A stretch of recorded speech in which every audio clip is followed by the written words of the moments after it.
begrüße euch alle. Ups, das ist ein bisschen laut.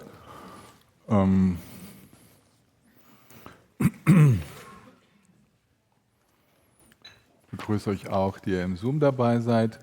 Macht doch kurz mal eure Videos an, dass ich euch sehen kann. Das ist immer so schön. Der Moment. Grüß dich, Simon. Danke fürs Übersetzen. Dem Simon ist noch nicht zu hören. Ist der Kanal noch nicht frei? Ja.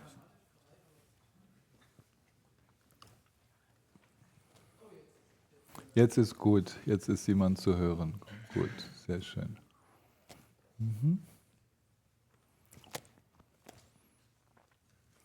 Ich sagte gerade beim Kaffeestand, dass ich euch ein bisschen, dass wir euch eigentlich ziemlich verwöhnen, dass es in Präsenz möglich ist, dass es online möglich ist, dass es Nachhören möglich ist. Eigentlich ist das total geschäftsschädigend. Ich sage euch, sollte ich gar nicht so machen. Aber es geht ja nicht ums Geschäft, nicht? Es geht darum, den Dharma in die Welt zu bringen. Und das Ganze läuft ja sowieso auf Dana-Basis, also auf Spendenbasis. Und du Ilona, ich wäre ganz froh, wenn du mich hier nicht so zubauen würdest.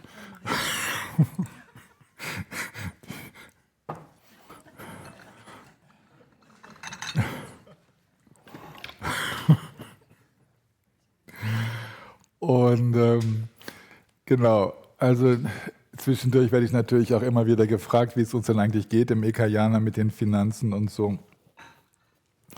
Ist echt überraschend, ne? Was mit den Darlehen so passiert, wir konnten, glaube ich, den Balken jetzt noch nicht so nachtragen, das sollten wir jetzt die Woche mal noch machen, aber sicher sind wir jetzt von den 1,5 Millionen Darlehen, die wir gesucht haben, sind nur noch 200.000 übrig, die wir brauchen.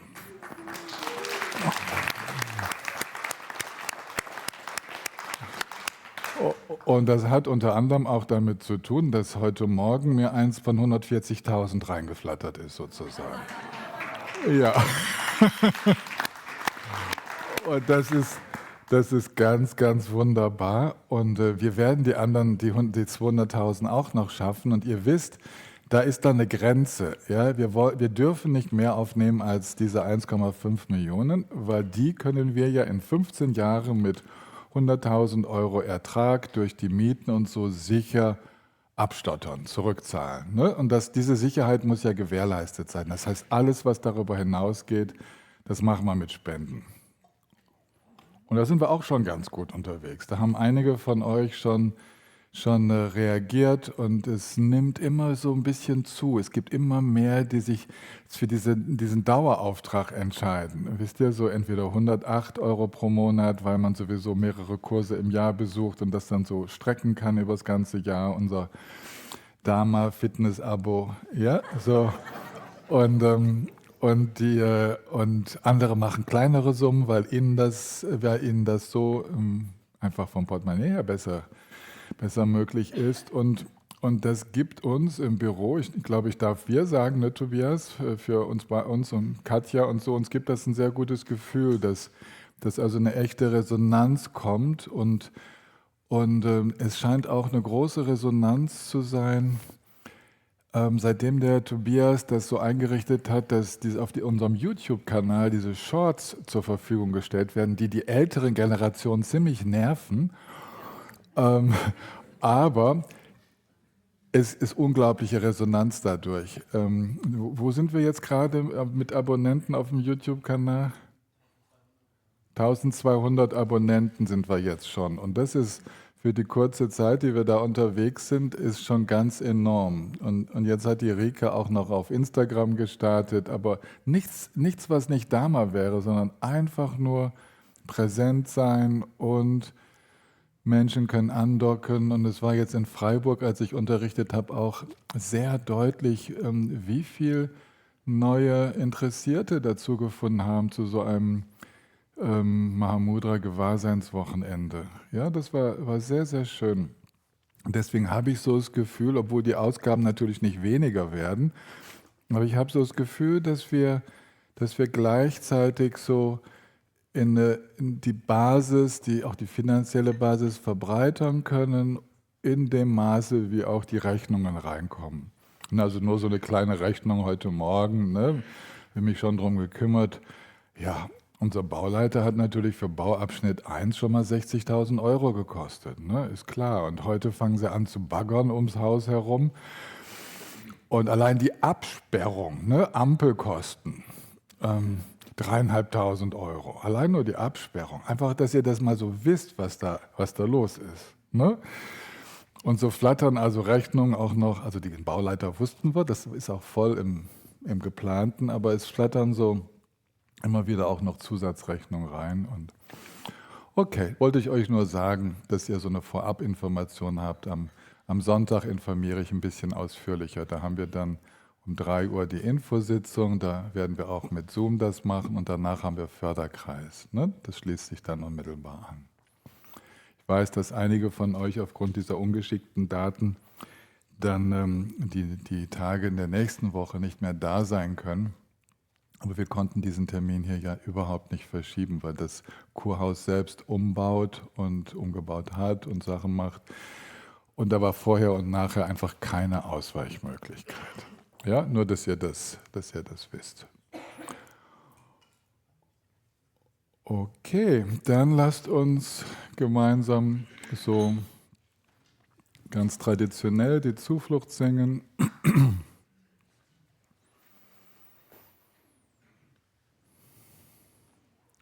Ja, bevor wir die Zuflucht singen, weil ich das nicht vergessen möchte, also morgen Nachmittag um 3 Uhr ist eine Zufluchtszeremonie.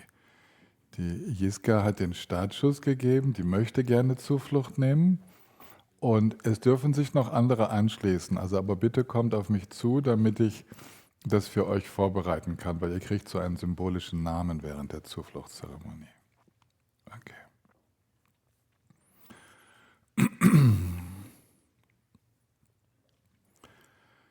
Sangye Chedan Sangye Jonam Lan Chanjum Bandun Dani Kyapsunji Dagin Chinsun Chimpesenamji Jola Penchia Sangye Jumpasho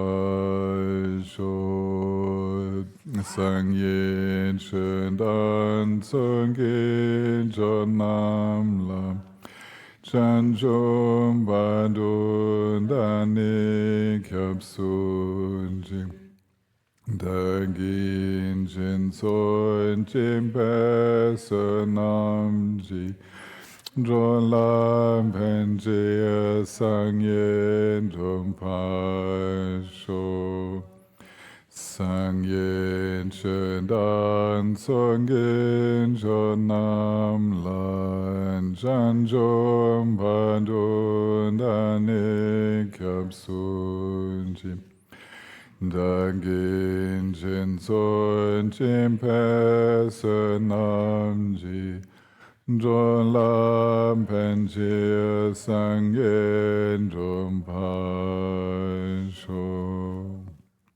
Sem Chantam Jen Devan Dan Devan Junan Dempan Junjing Dunan Dam Dunan Jin Junan Devan Junjing Dunan Mimban Devan Damban Damin Devan Junjing Nidin Chandan Nidan Draventan Nam Chempola Nimpan Junji Pandan Savela Marim Bochi Dangin Chivon Penden Shulam Kaden Shempen Gonen Jesunde Koson Tonging and Zaldusa.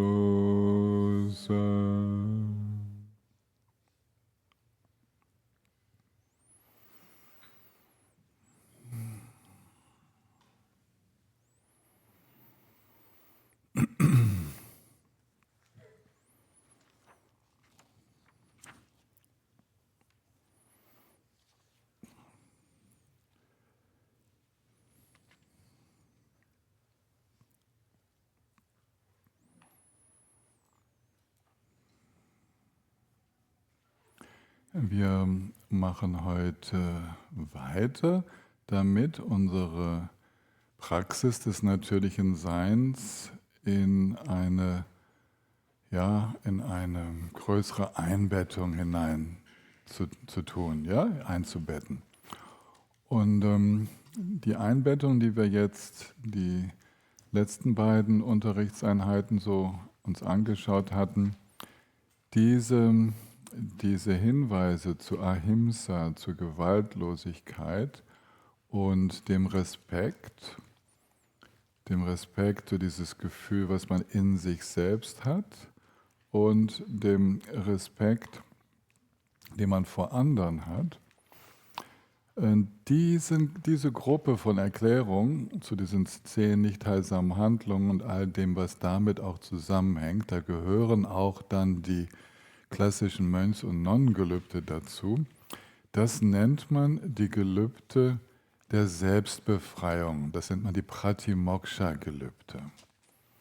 Bedeutet, Moksha ist ja ein Ausdruck für Befreiung und bedeutet, dass das die Basis ist, um selber den Weg des Erwachens gehen zu können. Dass wir uns tatsächlich darin üben, immer wieder in eine heilsame Haltung uns selbst gegenüber und anderen gegenüber zu finden. Wobei dieses Selbst und andere sich immer mehr auflöst und zu diesem Wir-Gefühl wird. Ja, und ihr kennt ja die goldene ethische Regel, ich kann sie noch nicht so gut zitieren, was du nicht willst, dass man dir tut, das tut auch keinem anderen, das fügt auch keinem anderen zu, genau, das fügt auch keinem anderen zu. Also eigentlich ist die goldene ethische Regel, die durch alle Kulturen durchgeht, dass wir so fürsorglich, wie wir eigentlich uns selbst gegenüber uns verhalten sollten, dass wir uns genauso anderen gegenüber verhalten. Und bei uns muss man manchmal das auch umkehren. Bitte verhaltet euch genauso fürsorglich euch selbst gegenüber, wie es auch für andere tut. Ja, also in beide Richtungen. Und diese Notwendigkeit, das aufzuzeigen, hat in den letzten Jahrzehnten dazu geführt, dass vom Buddhismus inspirierte Menschen sehr stark Selbstmitgefühl und Selbstfürsorge unterrichtet haben. Ja, dass das ganz, ganz stark Thema wurde, weil offenbar wir in unserer Kultur dazu neigen, uns auf eine besonders ungeschickte Art selbst zu vergessen. Ja, also nicht wirklich nach uns selbst zu schauen, dass wir dazu neigen, Schuldgefühle zu hegen, statt uns selbst zu ermutigen, dass wir dazu neigen, uns unter Umständen auch selbst auszubeuten, obwohl wir mit anderen vielleicht großzügiger sind. Also so viel, was es da zu lernen gibt. Und das alles ist eigentlich, also dieser Bereich Selbstversorgung, Selbstmitgefühl, der kommt in den alten Texten immer nur wenig zur Sprache. War wie selbstverständlich. Ja, das wurde irgendwie vorausgesetzt. Und das wird angedeutet, es gibt es, ganz klar, es gibt es schon im Pali-Kanon, dieses Mitgefühl mit sich selbst, und es gibt es im Lojong-Geistestraining, aber es wurde gar nicht so betont. Es schien früher wichtiger zu sein, auf andere zu achten, weil die Menschen irgendwie besser auf sich selber achten. Und wir müssen das so ein bisschen ausgleichen, wir müssen das anpassen an unsere Bedingungen. Und da ist bei vielen von uns ist es notwendig, dass wir uns auf eine gesunde Art um uns selbst kümmern, sodass wir ins Gleichgewicht kommen. Ja, dass wir aus einem Gleichgewicht, aus einem inneren Gleichgewicht heraus in Beziehung treten können mit unserer Umwelt. Dass wir also einander unterstützen auf eine gute Art, sich um sich selbst zu kümmern, ohne in dem zu landen, was ich natürlich auch schon kenne. Es gibt gerade unter jungen Menschen, die in den grünen Baum kommen, gibt es manchmal eine ziemlich übertriebene Form der Selbstfürsorge. Die sind schon so routiniert und so kräftig unterwegs, auf sich selbst zu achten, dass sie die anderen zum Teil nicht mehr wahrnehmen. Ja, weil sie das so gelernt haben, erstmal komme ich und dann erst kommen andere, dass das jetzt schon wieder zum Thema wird. Ja, also auch da, das Pendel schlägt immer wieder so kulturell in verschiedene Richtungen aus und diese Unzuverlässigkeit zum Beispiel, ja, dass man einfach Verabredungen nicht einhält oder ja, einfach sich nicht verlässlich engagieren kann und gar nicht merkt, was das mit den anderen macht. Ja? Unglaublich. Sachen, die nicht zurückgeräumt werden. Einfach dieser Blick für andere, der irgendwie nicht so selbstverständlich ist. Und das möchte ich auch ansprechen, weil es geht nicht nur darum, immer wieder die Selbstfürsorge und das Selbstmitgefühl zu betonen. Es gibt inzwischen Menschen, die sind so im Selbstmitgefühl unterwegs, dass man aus damals Sicht sagen würde, oh, ich glaube, wir sind jetzt im Thema Faulheit. Ja, ich glaube, wir sind jetzt im Thema mangelnde freudige Ausdauer. Ja, so. Ich glaube, wir sind jetzt schon fast in dem Bereich der Rücksichtslosigkeit, was andere angeht. Also deswegen schaut gut hin. Und ich bin natürlich auch jemand, der selber bei mir gut hinschauen muss. Ich kenne das ja auch, dass ich Tendenz hätte, über die Maßen hinaus mich ja, auszulaugen oder zu geben und dann zu schauen, wo kann ich zurückschrauben, wo kann ich mich gut um mich selbst kümmern. Und dann ist es aber auch so, dann gibt es Zeiten, Arbeit muss gemacht werden und dann wird sie gemacht, basta, wird nicht diskutiert. Muss es auch geben. Nicht? Also da hinzuschauen, dass ihr nicht die Themen verwechselt. Hier ist ein ganz einfaches Thema, was wir gestern besprochen haben und vorgestern, ganz, ganz einfach. Niemandem schaden. Und bei niemandem sind wir mit einbegriffen. Das braucht nicht extra erwähnt zu werden. Vor allen Respekt haben, sind alle einbegriffen, wir selbst auch. Wir kriegen auch gar keine Extrawurst. Ja? Also wir sind einfach Teil des Ganzen. Das ist der Dharma, so wie der das versteht, wie wir uns in der Welt aufhalten, werden wirklich alle gleich behandelt. Nicht gleich, wenn man sagen, dass da so eine, kann man denn das sagen, also so eine Gleichmacherei stattfindet. Wir haben ja unsere näheren und entfernteren Beziehungen, aber von der inneren Haltung her tatsächlich selbe Liebe für alle. Und das ist schon, wenn das jetzt Menschen hören, dann denken Menschen, selbe Liebe für alle, das geht nur, wenn ich die Liebe für die paar, die ich wirklich liebe, runterschraube. Sonst kriege ich das gar nicht hin. Das ist nicht die Idee. Ja, das ist nicht die Idee, sondern für alle wird die Liebe immer weiter ausgeweitet, wie intensiviert, bis die Bereitschaft, die Fähigkeit zu lieben so gewachsen ist, sich so ausgeweitet hat, dass wir sozusagen den Wunsch, dem anderen Gutes zu tun, genauso intensiv verspüren bei einer uns unbekannten Person wie bei einer Person, die uns ganz nahe ist. Das heißt nicht, dass wir mit der Person eine Liebesbeziehung haben, in dem Sinne, wie wir das in unserem Sprachgebrauch haben, aber dieser Wunsch, auf keinen Fall zu schaden und wirklich zu unterstützen, der ist genauso intensiv und das kann sich ausweiten. Ja?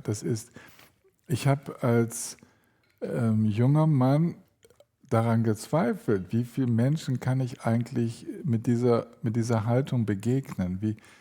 Und dann gibt es aber gar keine Grenzen. Das kann immer weiter zunehmen. Ich habe manchmal schon erzählt, dass ich ja dann gebeten wurde, mich um die 3-Jahres-Retreats zu kümmern. Und zu Anfang hatte ich mich nur um 2 Gruppen zu kümmern. Das waren 30 Männer. Und habe mich ganz intensiv auf die eingelassen. Und dann hieß es im nächsten Zyklus, und jetzt bitte um 4 Gruppen kümmern. Das waren dann über 50 Personen. Und da, dieser Sprung, da erinnere ich mich, dann dachte ich, oh, kriege ich denn das hin, so viele Menschen in meinem Herzen zu tragen? Und dann war das genauso möglich wie vorher. Man hat nicht genauso viel Zeit, aber die Öffnung, die Bereitschaft, sich für einen Menschen zu öffnen, kann dann, und das habe ich im Laufe der Jahre entdeckt, kann mit jedem Menschen ganz frisch und vollkommen da sein. Es gibt gar keine wirkliche Grenze. Und das ist eine ganz, ganz wunderbare Entdeckung. Und um diese Entdeckung geht es jetzt. Ja, jetzt kommen wir in den Bereich des Bodhicitta, dessen, was wir dann die Bodhisattva-Gelübde nennen, also die zweite Schicht des heilsamen Verhaltens, in dem wir unterwegs sind, in dieser Einbettung. Da geht es darum, dass wir eine innere Vision entwickeln, dass es potenziell möglich wäre, allen mit derselben Offenheit zu begegnen. Nicht mit derselben Handlungsweise. Es gibt Menschen, die sehr schädlich und negativ unterwegs sind, aber wir können einen Blick für ihre Grundnatur entwickeln. Wir können einen Blick für ihr Innerstes entwickeln. In jedem ist etwas ganz Wunderbares. Jeder kann potenziell sozusagen schmelzen, der Charakterpanzer kann schmelzen, die ganzen Schutzschichten können schmelzen und dann kommt in jedem dieses ganz Wunderbare zum Vorschein, was wir dann mit dem Namen Buddha-Natur bezeichnen, könnten aber auch ganz andere Ausdrücke dafür nehmen. Und da, weil das jetzt gerade das Einstiegsthema ist, da achten wir auch wieder drauf, Bodhicitta ist auch immer wir, also nicht ich für die anderen, sondern beginnt auch bei mir. Ja, Bodhicitta beginnt immer damit, dass wir selbst den Weg des Erwachens gehen, um ihn mit anderen teilen zu können. Wir selbst sind die Ersten, wo sich die Früchte der Praxis zeigen. Also es geht um ein Freiwerden in uns selbst. Und diese Muster, die uns eng machen, die werden wir als allererstes bei uns selbst lockern können. Wir können das gar nicht für andere tun. Wir müssen tatsächlich diesen Weg des Bodhicittas auch vor allem mit uns selbst gehen.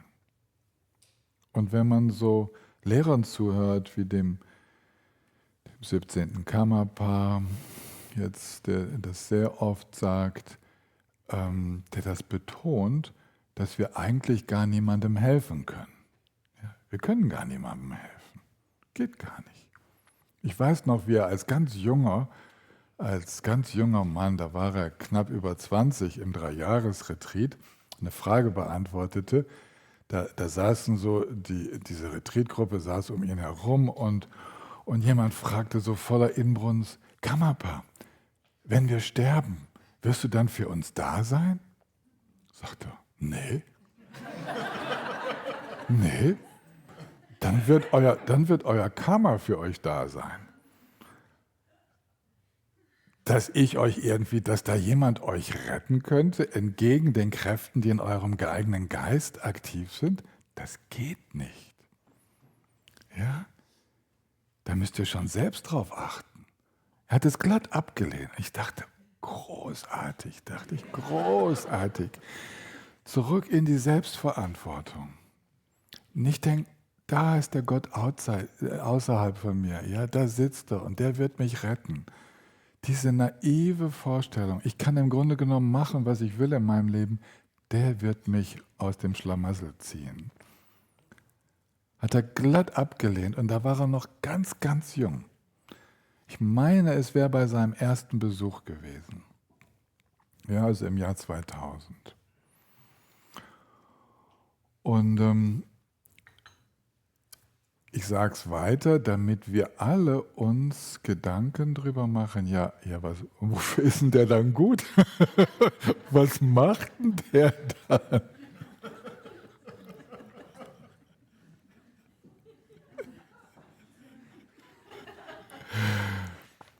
Und das hat er dann später auch weiter ausgeführt.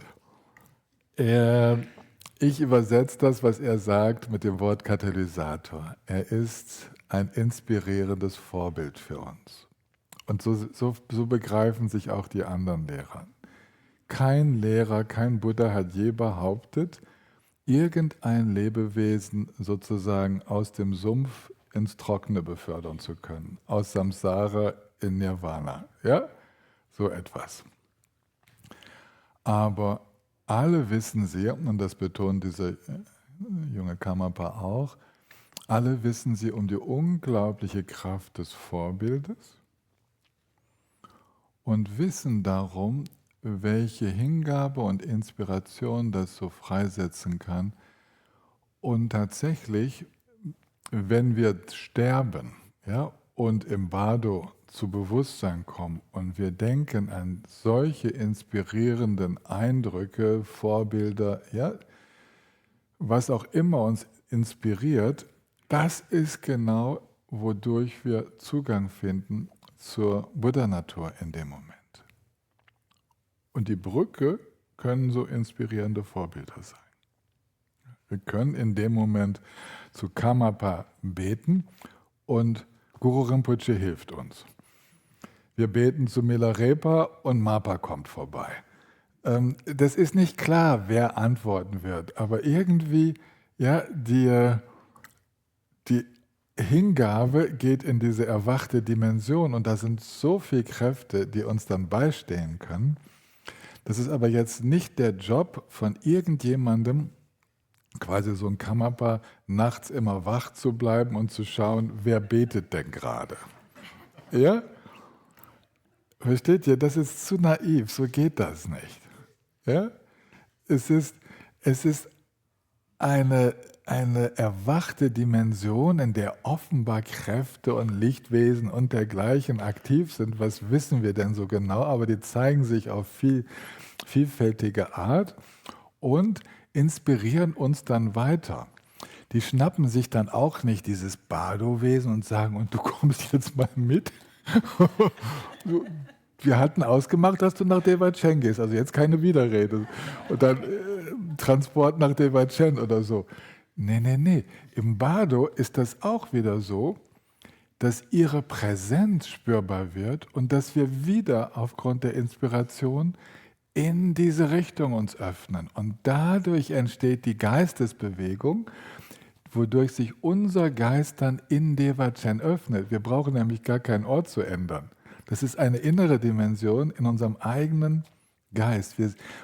In uns wechselt etwas, die innere Dimension, die innere Ausrichtung. Wir müssen nicht nach Okmin, und Okmin, also Arkanishta, ist ein anderer Ausdruck dafür, dieses ganz, ganz hohe Buddha-Land, ist nicht etwa irgendwo versteckt hinter Devachan oder so, sondern Devachan, also das Land der wahren Freude, wenn ich das mal übersetze, das Land der wahren Freude, der non-dualen Erfahrung von Freude, das eröffnet sich in uns durch eine Inspiration, die alles andere fallen lässt, wo alles, was eng macht, diese dualistischen Ich will und so, das alles fällt weg und dadurch zeigt sich Devachan in uns.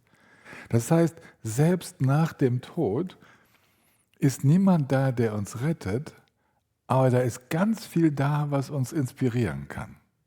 Okay? Und das ist auch jetzt schon da.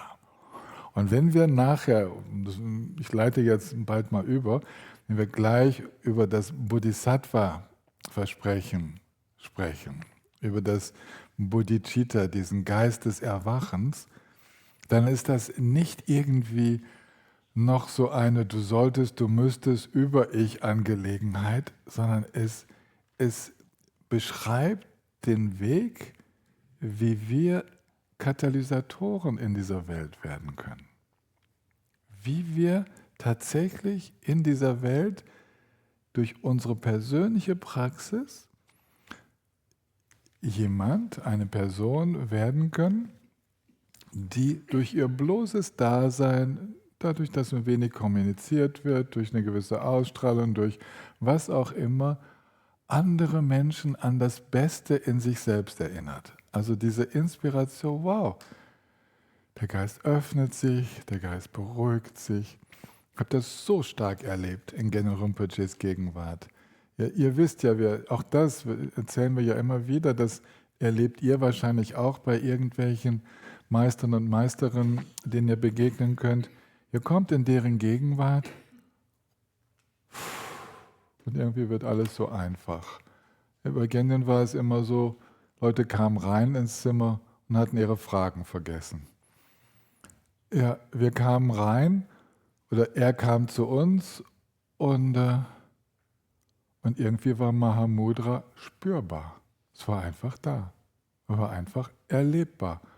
Dann war er weg und dann, und dann heißt es ja, wie können wir jetzt wieder in die Erfahrung reinkommen?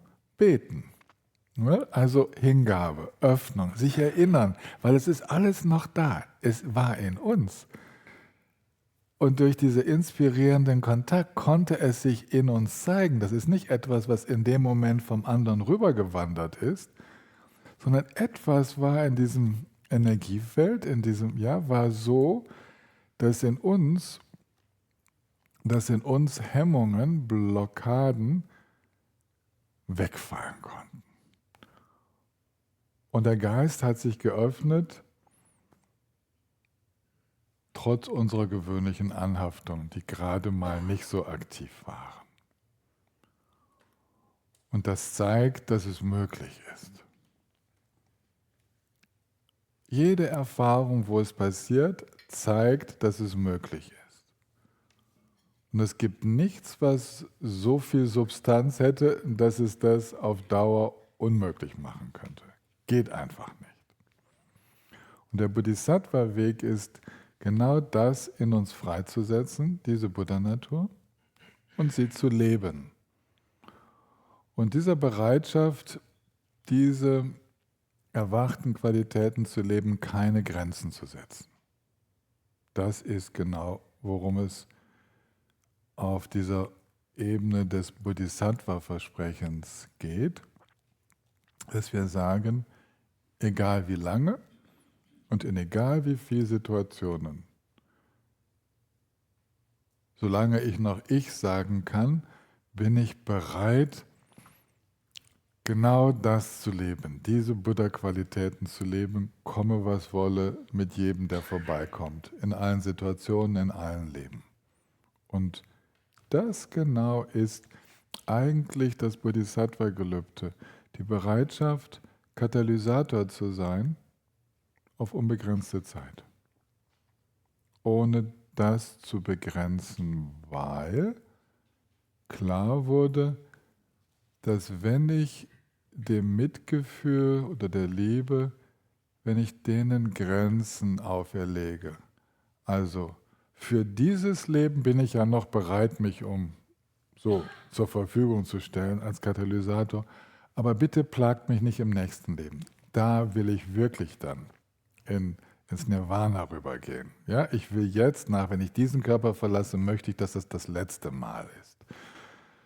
Ja, und dann die anderen, meine Kinder und Enkel und die Enkel und Kinder von anderen Leuten und die Generationen, die über diesen Planeten noch wandern und all die anderen Lebewesen, von denen ich vielleicht jetzt noch gar keine Ahnung habe. Und die, was ist mit denen?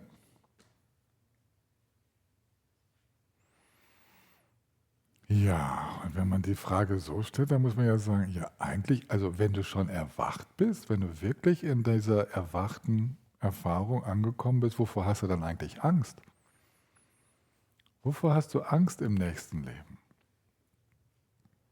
Was hält dich davon ab, wiederzukommen und weiterzumachen? Was hält dich davon ab, in noch schwierigere Situationen als jetzt gerade zu gehen? Hast du Angst? Naja, dann bist du halt noch nicht erwacht. Also noch nicht ganz und gar. Und was ich euch jetzt so ein bisschen scherzhaft beschreibe, das hat dann im Mahayana, also im großen Fahrzeug, dazu geführt, dass man ein Nirvana, das darauf bedacht ist, nicht mehr zurückzukommen, also wo eine Grenze gesetzt wird, man nannte das ein einseitiges Nirvana. Dieser Frieden, diese Freiheit des Erwachens mit einer Abneigung gegenüber dem sogenannten Samsara, dem Leben in dieser Welt, in diesem Körper und so, kann noch nicht die volle Freiheit sein, weil da wird noch etwas ausgegrenzt. Etwas wird nicht zugelassen. Und Liebe und Mitgefühl werden so begrenzt auf nur jetzt. Und bitte stört mich nicht in meinem Frieden jetzt sozusagen, ja, ein bisschen salopp gesagt, wenn es dann mal so weit ist, dass ich endlich diesen Körper verlassen kann und so im erwachten Gewahrsein aufgehe, dann bitte nicht weitere Einsätze. Ja? Bitte keine Notfälle mehr. Ja? Versteht ihr? Man darf es so humorvoll sagen, weil es ist so einfach und klar nachvollziehbar. Ein Erwachen, was sagt, die Welt ist mir zu schwierig, darauf möchte ich mich nicht mehr einlassen, das kann noch nicht ganz das Ende des Weges sein. Und die Mahayana-Buddhisten, die machten dann Folgendes, das war eine ganz einfache Überlegung, haben sich gesagt, der Buddha, der hat doch auch 45 Jahre lang noch die ganze damals zu erreichende Welt durchquert, barfuß unterwegs, 45 Jahre bis ins hohe Alter von 80 Jahren, was damals eine Menge war, immer draußen gelebt, immer mit den Menschen zusammen, ist überall hingegangen, was man so als Katalysator halt so macht, man beantwortet Fragen, das war so seine Hauptaufgabe und hat das bis zum Schluss gemacht. Und die Strömung der Dharma-Praktizierenden, die später dann Mahayana, das große Fahrzeug genannt wurde oder sich selber nannte oder die Bodhisattvas genannt werden, die haben gesagt, was hindert uns eigentlich daran, das Vorbild des Buddhas ganz zu Herzen zu nehmen und zu sagen, in dessen Fußstapfen möchten wir treten. Wir backen keine kleineren Brötchen, weil er hat uns immer gesagt, genau wie auch Sie, die Meisterinnen, uns immer sagen, in dir steckt das absolut selbe Potenzial wie in mir.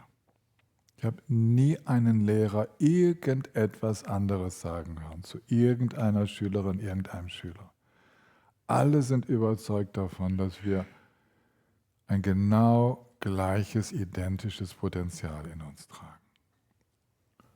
Und warum dann nicht so wie die großen Bodhisattvas? Denn der Buddha erzählte davon ja auch, wie viele Leben um Leben er schon in dieser Katalysatorrolle unterwegs war. Und wir wissen nicht, wie lange es uns möglich ist, wie lange es diesem Geistesstrom möglich ist, sich so, wie man so sagt, zu inkarnieren, Wiedergeburt anzunehmen. Wir machen uns keine Gedanken darüber, wir sagen einfach, solange wie es Lebewesen gibt, die das brauchen und solange wie es möglich ist, sich zu manifestieren, okay, möge es so sein, bin bereit dazu. Und indem wir so, das ist jetzt natürlich, wir sprechen jetzt über etwas, was ein Ideal ist, eine Idealvorstellung, die schon oft falsch verstanden würde. Als ob jemand aus dem Ich heraus sich entscheidet, alle Wesen zu retten. Vergesst es. Geht sowieso nicht und mit dem Ich schon gar nicht. Ja, also Eigentlich lassen wir uns ein, wenn wir in dieses Bodhisattva-Versprechen hineinspüren, wir lassen uns darauf ein, dass die Notwendigkeiten der Situation, also das, was Lebewesen brauchen, dass das unseren eigenen Lebensweg bestimmt. Okay? Auf Deutsch gesagt ist, wir gehen in eine dienende Haltung. Wir dienen der Situation, wir dienen dem Menschen, wir dienen dem Planeten, was auch immer dann. Und es ist nicht begrenzt auf diesen Planeten. Wir wissen nicht, was es noch für Möglichkeiten gibt. Es wird immer davon gesprochen, dass es noch viel mehr gibt. Also das ist die Kehrtwende eigentlich von dem Weg der Selbstbefreiung, dem Weg des Pratimoksha, zum Weg der Bodhisattvas, der Praktizierenden, die diese Haltung in sich freisetzen, nach und nach. Das geht alles nicht so schnell. Eine Haltung in sich freisetzen, einfach da zu sein für das, was die von selbst auftauchenden Situationen so brauchen, um darin zu erwachen. Ja? Also wenn ich sage, wir werden jetzt zu Dienern und Dienerinnen der Welt oder der Lebewesen oder jetzt erstmal der Menschen, dann dienen wir nicht deren Neurose, wir dienen deren Buddha-Natur. Und das wird auch oft fehlverstanden. Und dann verstehen wir das auch, es entsteht ein Missverständnis, weil wir mit Dienen sowas wie Sklaventum verwechseln oder immer springen müssen, kaum dass jemand mit dem kleinen Finger wackelt. Aber eigentlich wackeln immer nur die Neurosen. Ja? Es sind immer, die Ansprüche kommen sehr, sehr stark aus dem nicht befreiten Selbst, dem nicht befreiten Sein der Menschen. Und darauf muss ein Bodhisattva oder eine Bodhisattvi, die müssen darauf nicht eingehen. Sie können es als Brücke benutzen an diesen ganz nachvollziehbaren Bedürfnissen, da zu beginnen und den Strom der Interaktion so zu lenken, dass es zu einer tieferen Befreiung, einer tieferen Freiheit, zu einem Erwachen führen könnte. Aber niemand ist verpflichtet, alles stehen und liegen zu lassen und immer dem zu folgen, was gerade wieder das Anliegen der nächsten Person ist, die bei mir hereinschneit oder die anklopft und unbedingt was von mir haben möchte. Es gibt überhaupt keine Verpflichtung, das zu sein. Verpflichtung, die wir eingehen im Bodhisattva-Versprechen, ist, ein richtig toller Katalysator zu werden. Und ein Katalysator, der braucht eigentlich nur in einer Situation zu sein. Der braucht nichts zu tun. Der kann was tun. Er ist ja ein Ausdruck aus der Chemie, Katalysator. Das sind die Elemente, die einen Prozess, eine chemische Reaktion ermöglichen, ohne sich selbst dabei zu verbrauchen. Vitamine gehören in diese Gruppe. Also so ein Vitamin zu sein unter den Menschen. Ja, das könnte so ein Bild sein, dass wir präsent sind und dass sich in dieser Präsenz eine Interaktion, eine Wechselbeziehungen gestalten, die dann hilfreich sind für diejenigen, die mit diesem Geistesstrom in Austausch treten.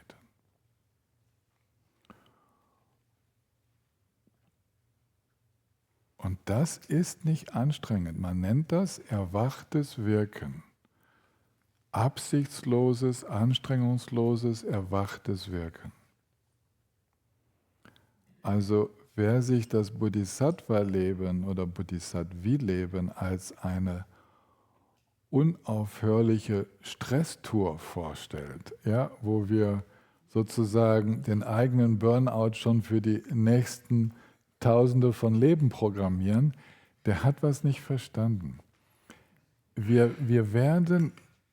wir unterwegs sein werden, ist Devachan, also Sukhavati, dieses Land der Freude wird in uns sein. Ja?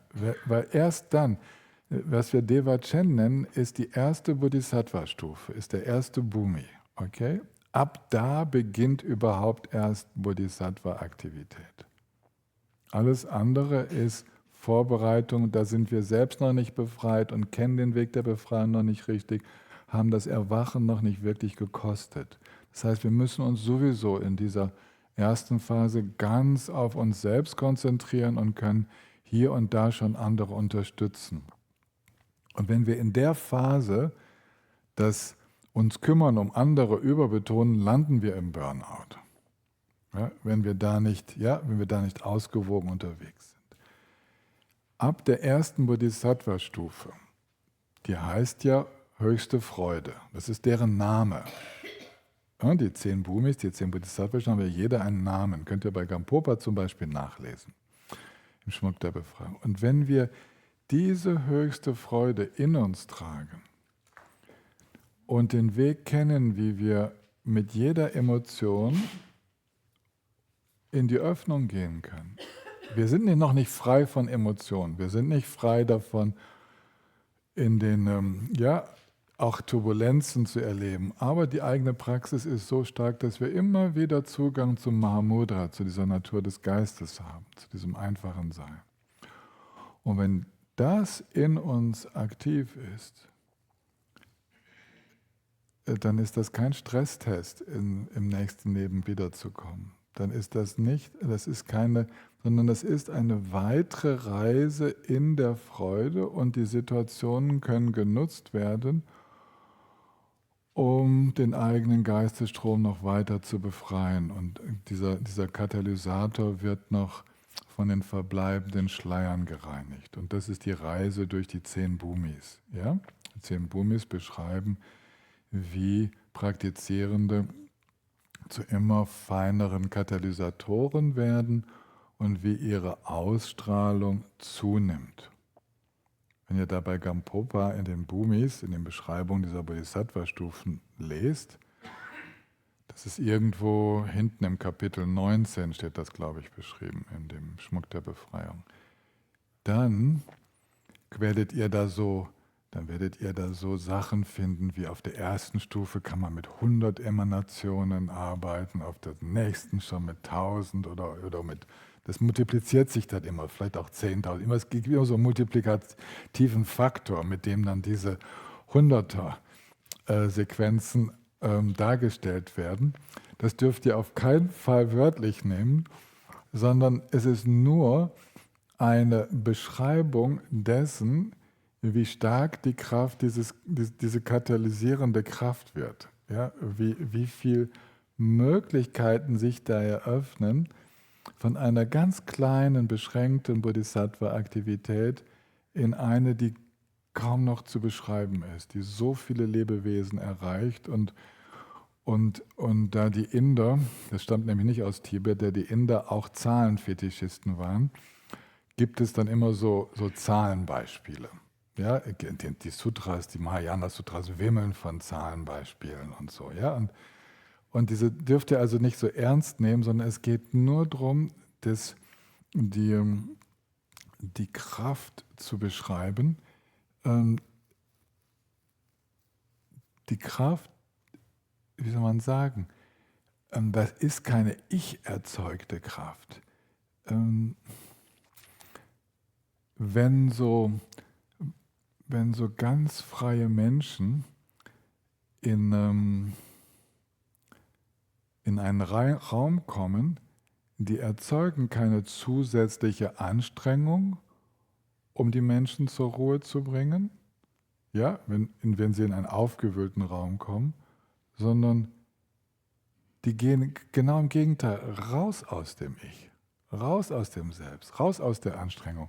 Kennt ihr diese schöne Geschichte von dem Zen-Meister beim Bogenschießen? Das ist so eine von den typischen Geschichten. Also alle waren dabei, total achtsam und so aufs Ziel zu schießen und so. Und der große Zen-Meister kam dann auch und zog den Bogen, ging in Samadhi und der Pfeil fiel einfach runter.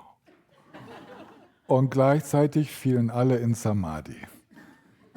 Ja, das ist die Katalysatorwirkung. Es geht nicht darum, das Ziel zu treffen.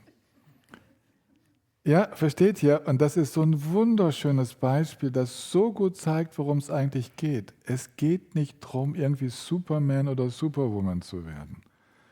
Es geht darum, völlig natürlich zu sein und nicht irgendwas abzuziehen. Ja?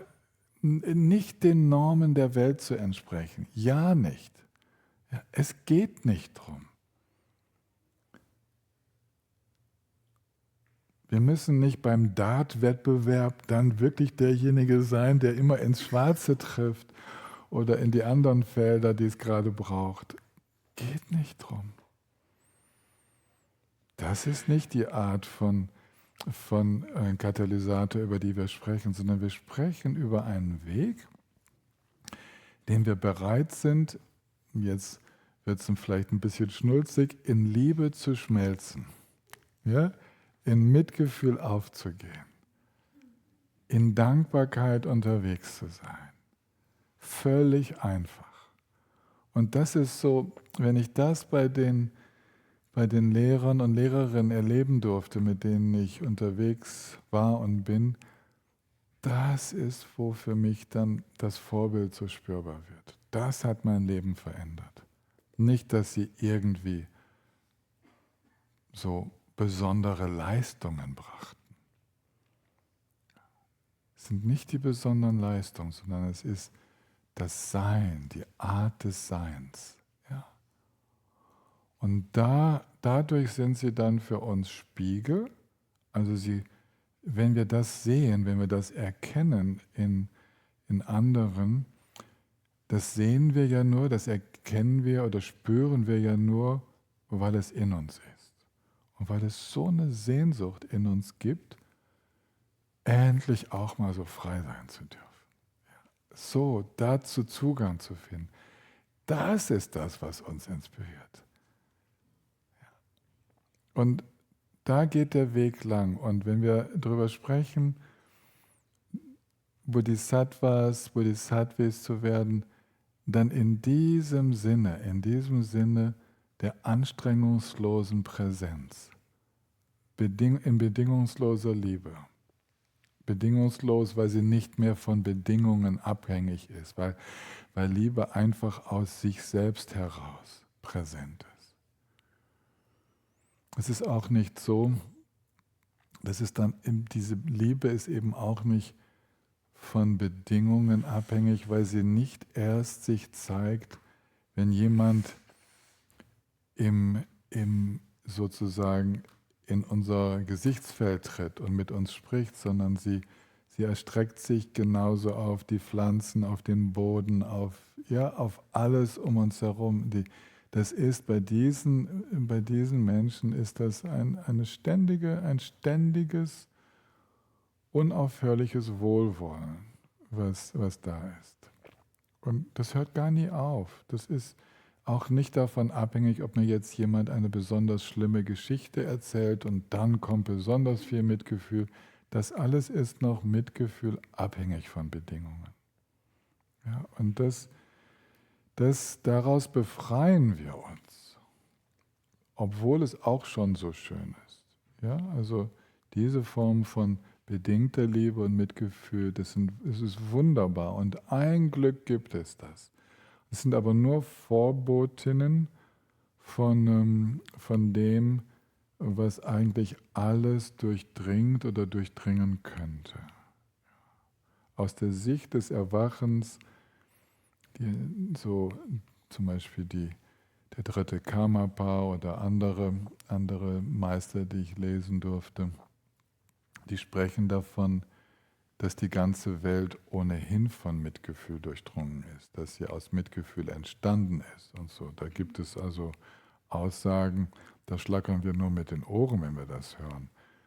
Weil aus ihrer Sicht das ohnehin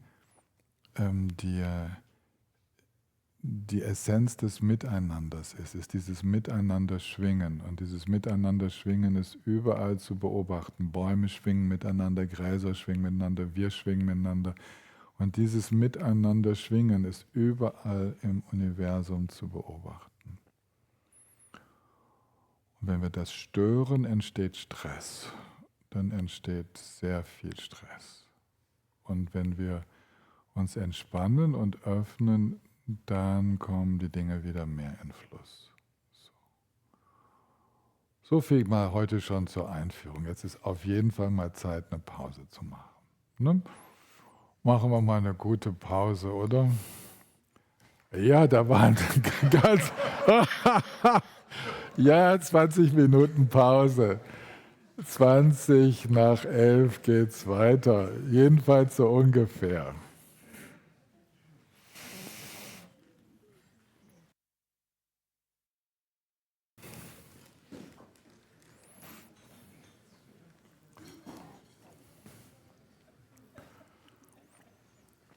Also wo ich gerade so über Bodhisattva gesprochen habe, Bodhisattvas, Bodhisattvis, dann bin ich zum Stand vorgelaufen, zu unserem Büchertisch, und dann ist mir natürlich wieder unser Standard-Bodhisattva-Buch in die Hand gefallen. Also wer einem Bodhisattva in die Augen schauen möchte und das vielleicht täglich tun möchte, der sei mit diesem wunderschönen Fotoband versorgt. Bettina Secker, die Lama Dela, hat auch 2 Retreats unter Gende Rinpoche und dann danach gemacht und hat lang im Kloster gelebt, und die war Fotografin und die hat diese Bilder zusammengestellt. Die meisten hat sie selbst gemacht, und wir haben uns damals für Schwarz-Weiß entschieden, mit dem Gefühl so, das stimuliert noch ein bisschen mehr das innere Ahnen. Ja? Wenn man sieht nicht so die Farben, es ist nicht so, dass man meint, so die Dinge direkt zu sehen, sondern man schaut noch mit dem inneren Auge, dass das Ganze weiter ausgestaltet. Da kann ich euch sehr, sehr empfehlen. Ist ein Ladenhüter bei uns, weil wir einfach sehr viele gedruckt haben davon und dachten, Katalysator muss in die Welt, egal wo das Buch hinkommt. Das ist auf jeden Fall gut.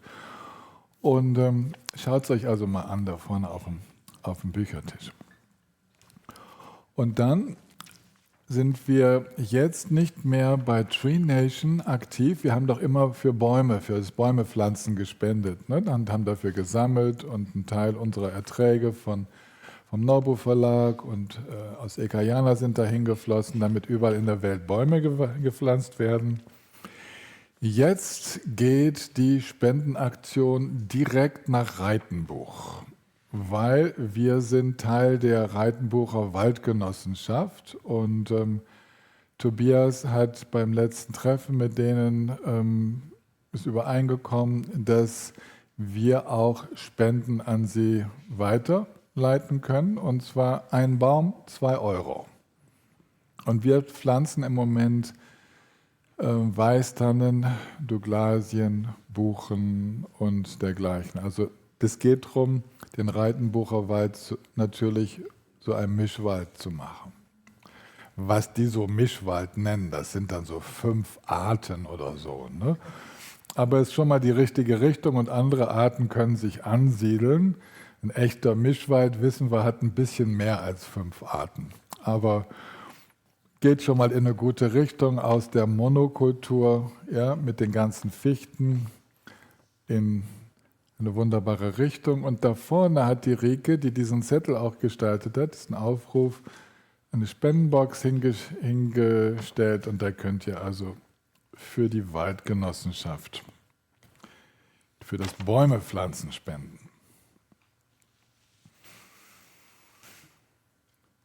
Dann, bevor ich inhaltlich weitergehe, kamen ein paar Fragen von der Barbara in den Chat. Und Carsten, wenn du die gerade mal erst eine vorliest und dann beantworte ich die und dann nehmen wir die nächste. Ja, Barbara gibt Feedback aus der Kleingruppe. Erstens, falls die erste Frage so gemeint war, wie die 3 Schulungen sich gegenseitig befruchten und erhellen, so ist schon diese Frage selbst nicht für alle verständlich gewesen und es wäre schön, Tillmann könnte tiefer darauf eingehen. Also, ich bin eigentlich schon darauf eingegangen. Meine ganze Unterweisung drehte sich um das gegenseitige Befruchten, wie das heilsame Handeln die Meditation unterstützt, wie die Meditation die Weisheit und wie die Weisheit wieder das heilsame Handeln und. Die Fragen, die ich euch in die Kleingruppe gebe, beinhalten auch, weil das ist ja eine Wiederholungsfrage vom letzten Mal, dass ihr euch noch erinnern könnt an die 3 Schulungen. Und dann geht es darum, aus der eigenen Praxis zu sagen, ja, ich habe da Zusammenhänge beobachtet oder ich habe sie eben nicht beobachtet. Und wie ist es bei dir? Ja, also wenn wir die 3 Schulungen wie ein Dreieck nebeneinander setzen würden, gleichwertig, jetzt gehe ich nämlich in die Antwort einfach nur so, dann kann man beobachten, dass immer, wenn mein Leben vom Handeln her, von den Beziehungen zu anderen aufgeräumter ist, dass es eine sofortige erleichternde Wirkung auf die Meditation hat. Sofort läuft es leichter beim Meditieren. Wenn mein Leben nicht so heilsam läuft, wenn es knirscht oder ich mir sogar etwas vorzuwerfen habe, dann zum Beispiel belasten mich Schuld- und Schamgefühle und ich muss auf jeden Fall schauen, dass ich da rauskomme.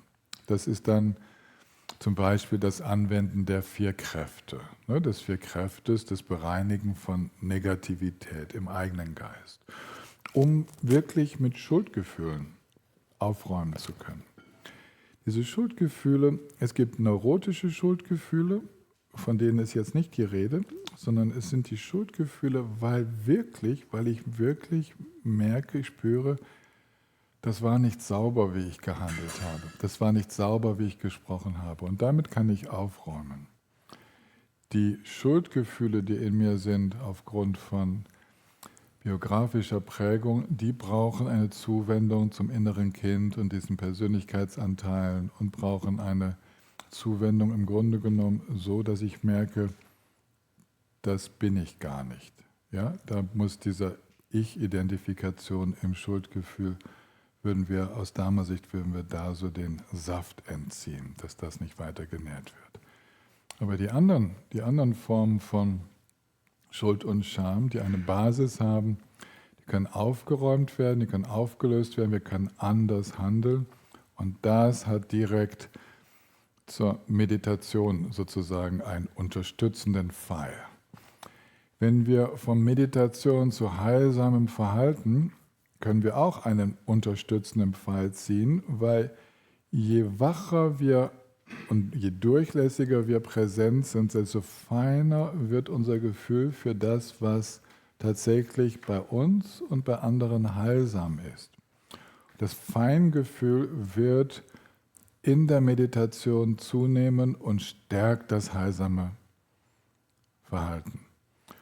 Und genau solche Wechselbeziehungen können wir auch, also Pfeile, die in beide Richtungen gehen, können wir zwischen Weisheit und Meditation ziehen.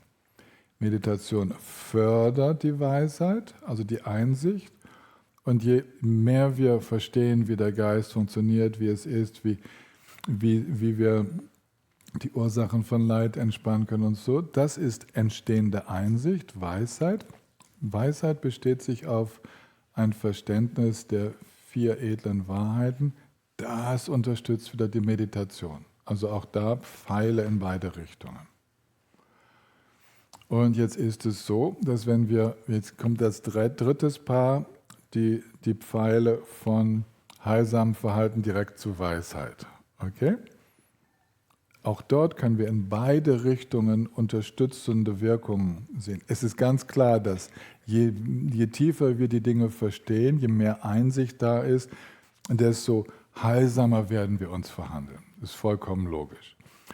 Und das heilsame Verhalten aber beruht ja auf einer Motivation, tatsächlich heilsam unterwegs zu sein und nicht zu schaden und beinhaltet die ganze Zeit eine Suche, was ist denn nun wirklich das Heilsame in einer Situation? Und diese Motivation, die Suche nach dem Heilsamen, das Streben danach, in dieser heilsamen Grundhaltung nährt dann wieder die Einsicht, nährt die Weisheit. Die Weisheit besteht darin, zu wissen, was tatsächlich heilsam ist. Und das kommt aus diesem Streben und aus dem Ausprobieren und den Erfahrungen, die wir im heilsamen Handeln sammeln. Und das alles nährt die Weisheit, ohne sogar noch den Umweg über Meditation zu gehen. Also ihr könnt zwischen allen drei Elementen dieser Schulung könnt ihr doppelte Pfeile ansetzen, Pfeile, die in beide Richtungen gehen, weil alles sich gegenseitig unterstützt. Okay, vielleicht seid ihr ja in euren Gruppen so ein wenig in diese Richtung gekommen. Dann würde ich mich natürlich riesig freuen, aber das müsstet ihr jetzt nicht einfach glauben, sondern müsstet ihr auch durch eure Erfahrung dann austesten. Mir hat das auch niemand erklärt, so wie ich es euch jetzt erklärt habe. Das war jetzt gerade das erste Mal. Ne? Das mit dem Dreieck und den Pfeilen in alle Richtungen. Aber dass es so ist, kann man aus ganz, ganz vielen Zeugnissen und Texten entnehmen. Die zweite Frage, Carsten. Ja, zweitens zu Sheila. Geht es nur um bewusstseinsvernebelnde oder auch bewusstseinserweiternde Substanzen? Es geht auch um die bewusstseinserweiternden Substanzen, weil die ganz schön vernebelnd wirken. Die sind nämlich nicht nur bewusstseinserweiternd. Und wenn ihr jetzt an Ayahuasca denkt, oder was sind noch das ist gar nicht mehr so der Renner im Moment. Warum? Ja, LSD zum Beispiel. Das sind, ja, oder Ecstasy oder so, klar. Na, es geht auch darum, es geht darum, das ist kein per se, weil ich möchte mal die Droge kennenlernen, die keine unerwünschten Nebenwirkungen hat. Ja? Und es geht darum, sich nicht selbst zu schaden. Und da ich so viel in Brasilien unterwegs war, ich glaube, ich war 14 Mal in Brasilien, habe ich natürlich mit Ayahuasca-Konsumenten unglaublich viel Gespräche gehabt. Und bin auch Mitgliedern von Freikirchen begegnet, in denen Ayahuasca regelmäßig eingenommen wird und so weiter. Ja, also wo das zum Ritual gehört. Und ich habe viele negative Wirkungen gehört. Es ist nicht einfach nur bewusstseinserweiternd. Und je häufiger, desto schwieriger werden offenbar, grob gesagt, die Auswirkungen. Je seltener diese Substanz eingenommen wird, desto eher können wir sagen, das könnten gute Erfahrungen sein, aber man weiß es vorher nicht. Ja, unter guten Bedingungen eingenommen, so. Okay. Jetzt ist das ist so weit, da gibt es also hier und da Substanzen, wo man sagen muss, ist nicht per se und immer schädlich, kann man so nicht sagen. Bei LSD würde ich gar nie sagen, dass man das Risiko eingehen könnte, weil die Berichte von einmaliger Einnahme mit katastrophalen Folgen sind nicht zu überhören und nicht zu übersehen. Ja, auch wenn es Leute gibt, die es mehrere und viele Male genommen haben und meinen, es hätte nicht so geschadet. Jetzt möchte ich etwas ganz anderes ansprechen, etwas, was ein Thema mit diesen Substanzen ist. Und zwar, also ich sehe jetzt mal gerade, wenn ich dran denke, zwei Bereiche, die ich ansprechen möchte. Das eine ist eigentlich schnell gesprochen, das ist unsere Sehnsucht nach der besonderen Erfahrung. Irgendwie ist die besondere Erfahrung uns wichtig, weil die Normalerfahrung nicht so ausreichend ist. Und im Dharma sagen wir, geh doch mal tiefer in die Normalerfahrung rein und entdecke, was für eine Fülle, was für ein Reichtum in dir schlummert. Dann wirst du nie auf die Idee kommen, du bräuchtest noch zusätzliche Substanzen. Das ist das eine. Könnt ihr ja selber für euch schauen, wie weit das zutrifft. Das andere ist, und das ist richtig blöd in Anführungsstrichen, damit hatten also ich habe im Retreat ganz viele Leute betreut, die natürlich viel LSD genommen hatten, die selber Dealer waren, die zum Teil Heroin- und Kokainabhängig früher waren und so weiter. Wir haben Selbsthilfegruppen unter den freiwilligen Hilfe im Kloster gemacht, weil wir so viele ehemals Abhängige von schweren Drogen hatten. Also der Erfahrungsschatz ist relativ groß. Und die eine ganz besonders, auf Englisch sagt man insidious, so eine hinterhältige, eine tückische Auswirkung des Konsums von solchen Substanzen ist dieses Muster des Ausweichens. Die Menschen, die häufiger Substanzen konsumieren, und das gilt auch schon natürlich für das, was dann in den Abusus von Schmerzmitteln führt und so weiter, das Ausweichen vor meinem Alltag. Und das beginnt schon mit Cannabis. Das beginnt mit, das ist überall, das ist der Alkohol, das ist die Spielsucht, das ist dem auszuweichen, was jetzt gerade meine Erfahrung wäre, wenn ich sie zulasse, ohne auszuweichen, dieses Muster des Aussteigens aus der jetzigen Erfahrung und dieses Vermeidungsverhalten, das war das Schwierigste in diesen 3 Jahresretreats. Die hatten ja keine Substanzen mehr, aber die innere Standkraft, die Fähigkeit, ein bisschen was Schwieriges auszuhalten, ein bisschen eine langweilige Zeit, einsame Gefühle auszuhalten. Ja, so das, was wir vielleicht einen Hauch so öde nennen würden oder so, die Fähigkeit, einfach nur zu sein, ohne dass etwas Besonderes passiert, diese Fähigkeit, die geht flöten. Und damit geht etwas flöten, dass wir entdecken können, dass es sich bei diesen Erfahrungen nur um etwas Vorübergehendes handelt. Und dass dahinter ein Reichtum wandelt, wenn wir es schaffen, zu bleiben und nicht davon zu gehen. Und dieses Davongehen nutzt alle Möglichkeiten. Also im Retreat ist klar, Substanz war nicht mehr da, aber man kann ja mal in die Küche gehen und schnell einen Kuchen backen für alle. Oder ja, die Ausweichmuster, man sucht sich alles, man fängt an, sein Zimmer umzuräumen und der Mensch, der noch nie ordentlich war, wird plötzlich ordentlich, weil er sich nicht hinsetzen möchte, um sich selbst zu begegnen. Es ist unglaublich, auf was wir alles kommen, wenn uns die üblichen Ausweichmanöver gerade nicht möglich sind, dann finden wir andere.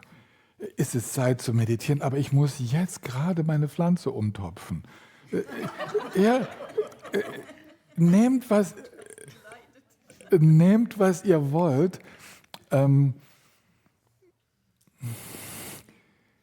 Das ist das. Und Substanzen spielen da eine große Rolle und tatsächlich bezieht sich diese dieses Gelübde von früher bezieht sich nur auf das, was damals bekannt war. Zum Beispiel gab es damals noch keinen Tabak in Indien, ja, wurde noch nicht geraucht, Tabak.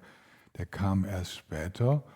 Dann wussten die immer nicht, ob sich dieses Gelübde, was ursprünglich einfach nur auf Alkohol bezogen war das, was so anklopfte, ob sich das dann auf Tabak bezieht. Und so kann es sein, dass ihr in Theravada-Ländern Mönchen begegnet, in Mönchsrobe, die rauchen. Ja, weil das Gelübde nicht wirklich den Tabak beinhaltet. Das Rauchen ist halt okay. Und so Menschen, so Meister wie Thich Nhat Hanh, die haben sich dann bemüht, innere so Versprechen anzubieten, wie man auf eine gute Art, ohne jetzt weitere Schuldgefühle und so zu erzeugen, wie man sich zum Beispiel auch von den anderen Suchtmitteln wie Spielesucht, Kaffee oder digitale, es geht vor allen Dingen um Digitales, um die Medien, die sozialen Medien und so, wie man sich daraus befreit. Also das wäre so in der Denkweise, wäre das die Erweiterung, ja, weil die Benebelung des Geistes durch viele Stunden pro Tag an diesen Medien unterwegs sein, ist ja offenkundig.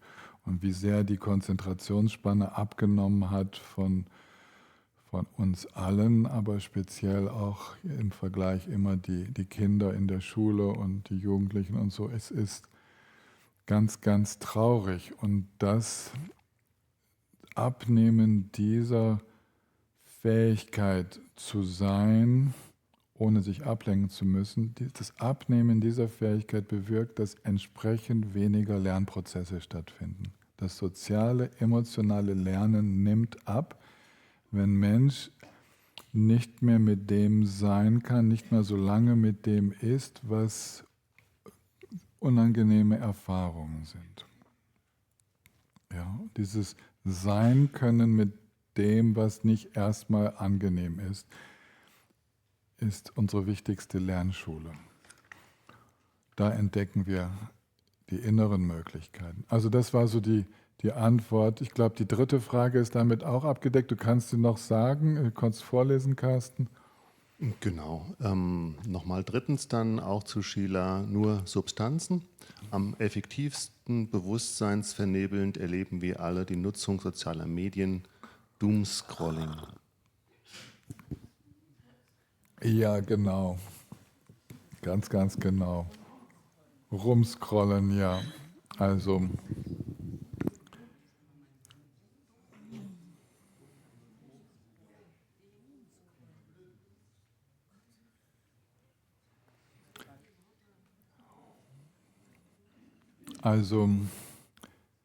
das taucht auch viel in meinen Beratungsgesprächen auf, wie wir damit umgehen können. Und es ist eindeutig, dass der beste Umgang damit nicht ist, mir auf die Finger zu klopfen, jedes Mal, wenn ich in die Richtung gehe, sondern das Bewusstsein darauf zu lenken, jeder Moment, jedes Mal, wenn ich etwas positiv anderes in meinem Leben gestaltet habe, das zu betonen. Ja, immer wieder. Also wie in der Verhaltenstherapie, eine Strichliste zu machen für die Male, wo ich, was weiß ich, meine kleine Yoga-Übung gemacht habe, statt sofort das Fernsehen anzustellen. Oder wo ich tief durchgeatmet habe und das sogar ein paar Minuten gemacht habe, bevor ich mein Handy angeschaut habe. Ja, also es geht nicht um ein Entweder-Oder, sondern es geht immer darum, das, worauf ich eigentlich Lust hätte, das, was ich lernen möchte, dem Kraft zu geben. Und dann manchmal merke ich, ach, dass es gar nicht mehr dazu gekommen ist, dass mein Suchtverhalten gar nicht mehr stattgefunden hat, weil ich mich dann doch in dem anderen so wohlgefühlt habe, dass ich das andere gar nicht mehr brauchte. Und dass man dafür Man braucht sich dafür nicht unbedingt zu belohnen, aber dass man darauf die Aufmerksamkeit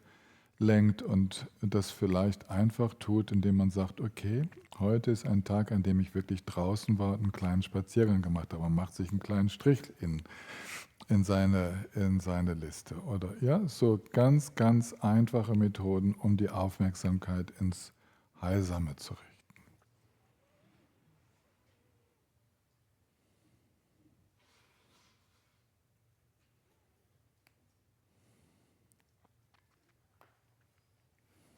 Keine Fragen jetzt? Wir uns heute Nachmittag, ich habe nur das von gestern sozusagen aufgegriffen. Ein bisschen durchatmen und ein bisschen meditieren kommt jetzt.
Ich werde still und was passiert dann in mir? Wie verändert sich mein Erleben?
Indem wir so still werden und spüren, bekommen wir ja mehr mit von uns selbst.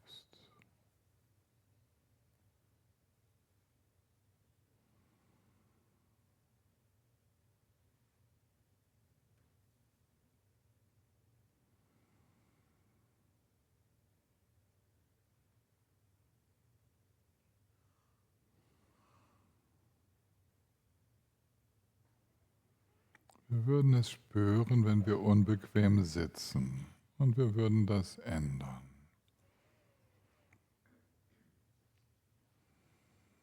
Wir würden es vielleicht spüren, wenn wir jetzt den Bauch noch angespannt haben und merken, ach, eigentlich kann ich ja sowohl den Bauch etwas loslassen, kann vielleicht auch die Schultern ein bisschen entspannen. Da ist ja noch einiges so an Restspannung, die jetzt gerade gar nicht gebraucht wird.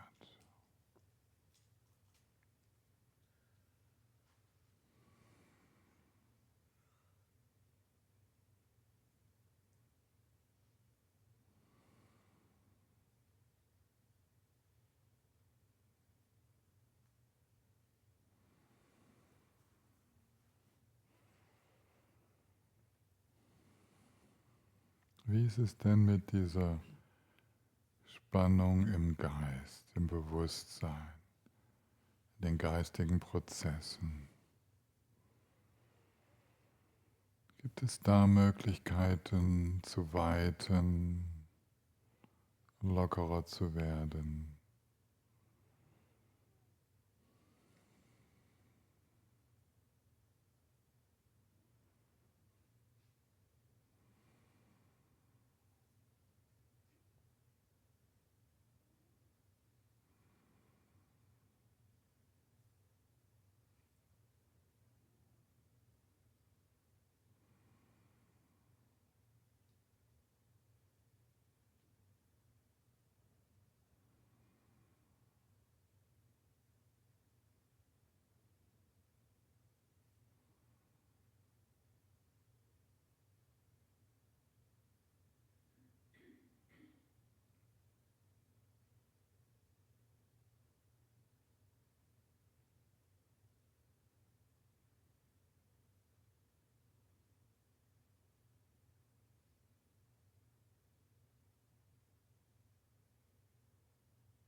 Bei denen, wo sich bereits so Entspannung ausbreitet, da könnt ihr darauf achten, die Öffnung etwas stärker zu betonen, also den wachen Aspekt der Entspannung ohne Anstrengung, einfach nur die wachen Qualitäten des Geistes betonen.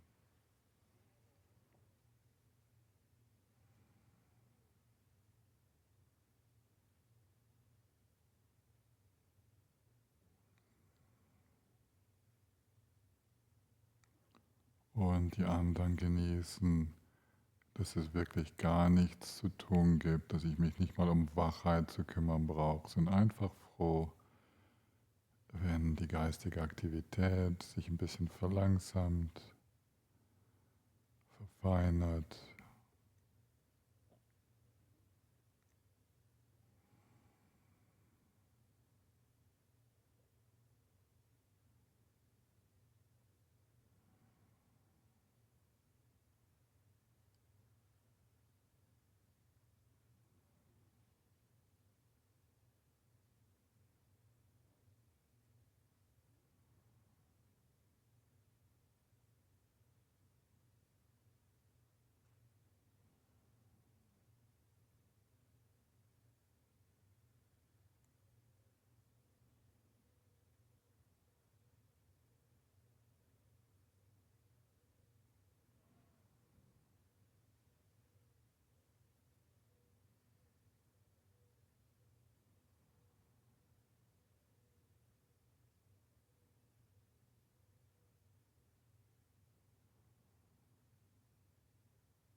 Und manchmal haben wir vielleicht das Bedürfnis, diesem frei fließenden Gewahrsein eine kleine Stütze zu geben. Da bietet sich an, den Atem zu nutzen, die Atemempfindungen.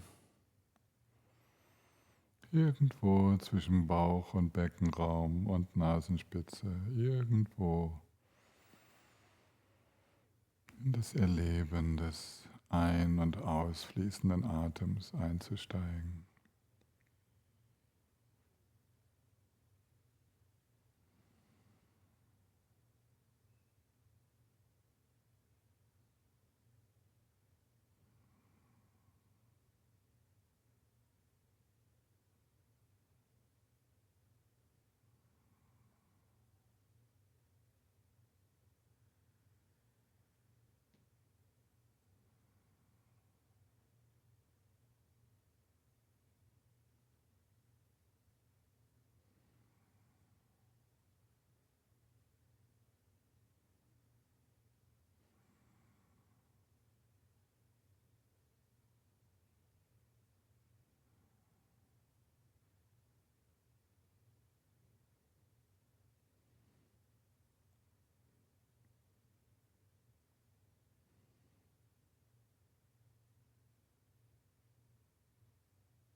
Jetzt schlage ich vor, machen wir eine kleine Pause in Stille. Stille bedeutet, dass wir einfach mal nicht sprechen, sodass sogar weiter meditiert werden kann. 10 Minuten Pause bis 10 nach 12. Und dann geht es nochmal richtig zur Sache. Also keine Sorge, wir gehen dann nochmal ins Thema. Übrigens gibt es schon eine zweite Person, die Zuflucht nehmen möchte. Das ist doch ganz schön, Jiska. Du bist also gar nicht alleine morgen. 10 Minuten stille Pause. Außer natürlich die Kaffeemaschine, die darf Geräusche machen.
Und jetzt gleich geht's weiter.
Ich nehme euch jetzt mit auf einen kleinen Ausflug in dieses Buch von Gampopa, der Schmuck der Befreiung.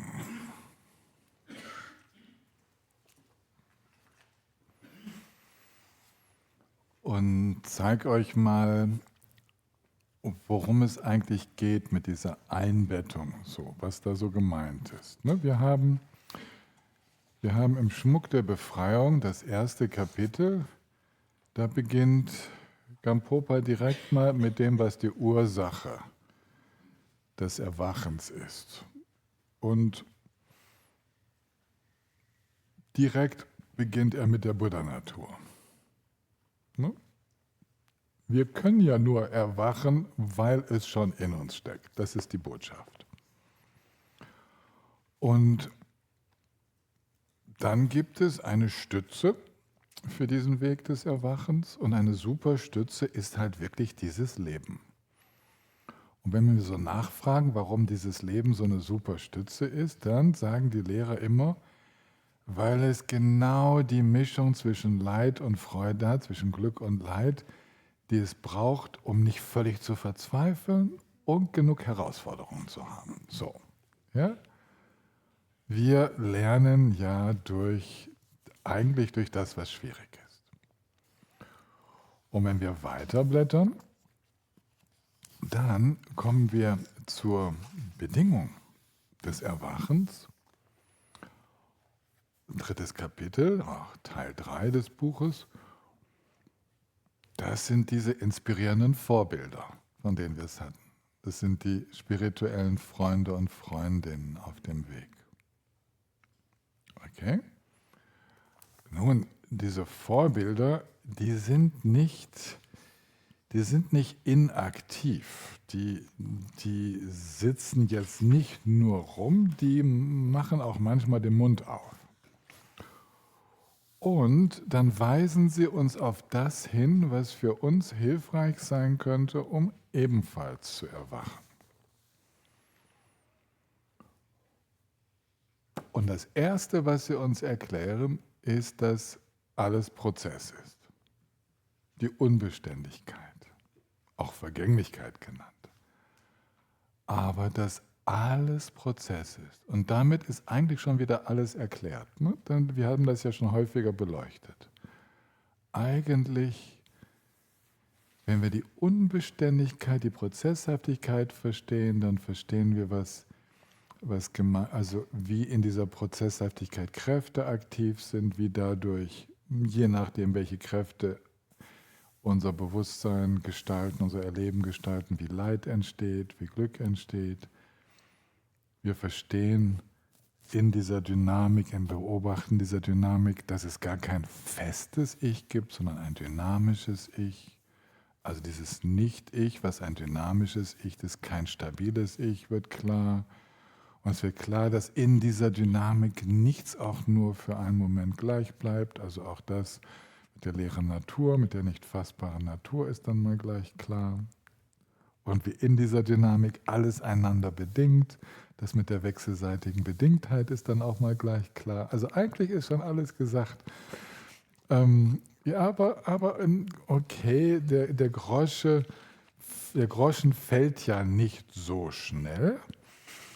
Und deswegen sagen sie uns dann auch, und das wäre jetzt das 5. Kapitel, die 2. Unterweisung jetzt, so in dieser Reihenfolge, wie Gampopa es darstellt, sagen sie uns, und weißt du, wenn du einfach nur so weitermachst wie bisher, das hat ganz schön viele Nachteile. Einfach so weitermachen wie bisher, man nennt das die Nachteile des Daseinskreislaufes. Einfach nichts mitgestalten, nicht in eine positive Richtung gestalten, bist du eigentlich fast automatisch in einem Abwärtstrend. Ne? Der Nachteil des Daseinskreislaufes ist, dass die ich-bezogenen Muster nicht herausgefordert werden, nicht aufgelöst werden und zu immer stärkerem Verstricken in Ich-Bezogenheit führen. Okay, und das hat Folgen. Und dann erklären sie uns noch die verschiedenen Daseinsbereiche. Ne? Aber damit wir genau verstehen, wie diese Dynamik abläuft, unterweisen sie uns in Kapitel 6 über die Folgen von Handlungen. Und damit ist es nicht nur, das haben wir gestern gemacht, es ist nicht nur, dass in Kapitel 6 und aufgezeigt wird, wie katastrophal die Auswirkungen sind, wenn wir unbewusst, nachlässig, respektlos und dergleichen handeln, sondern dass wir da eine Gestaltungsmöglichkeit haben. Dass wir tatsächlich weise mitfühlend gestalten können und die Dinge drehen sich um. Dass wir also Wirkungsbeziehungen auch für ein heilsames Sein in dieser Welt beschreiben können und dass daraus all die Erfahrungen von Glück und der sogenannten höheren Daseinsbereiche entstehen, der glücklicheren Daseinsbereiche.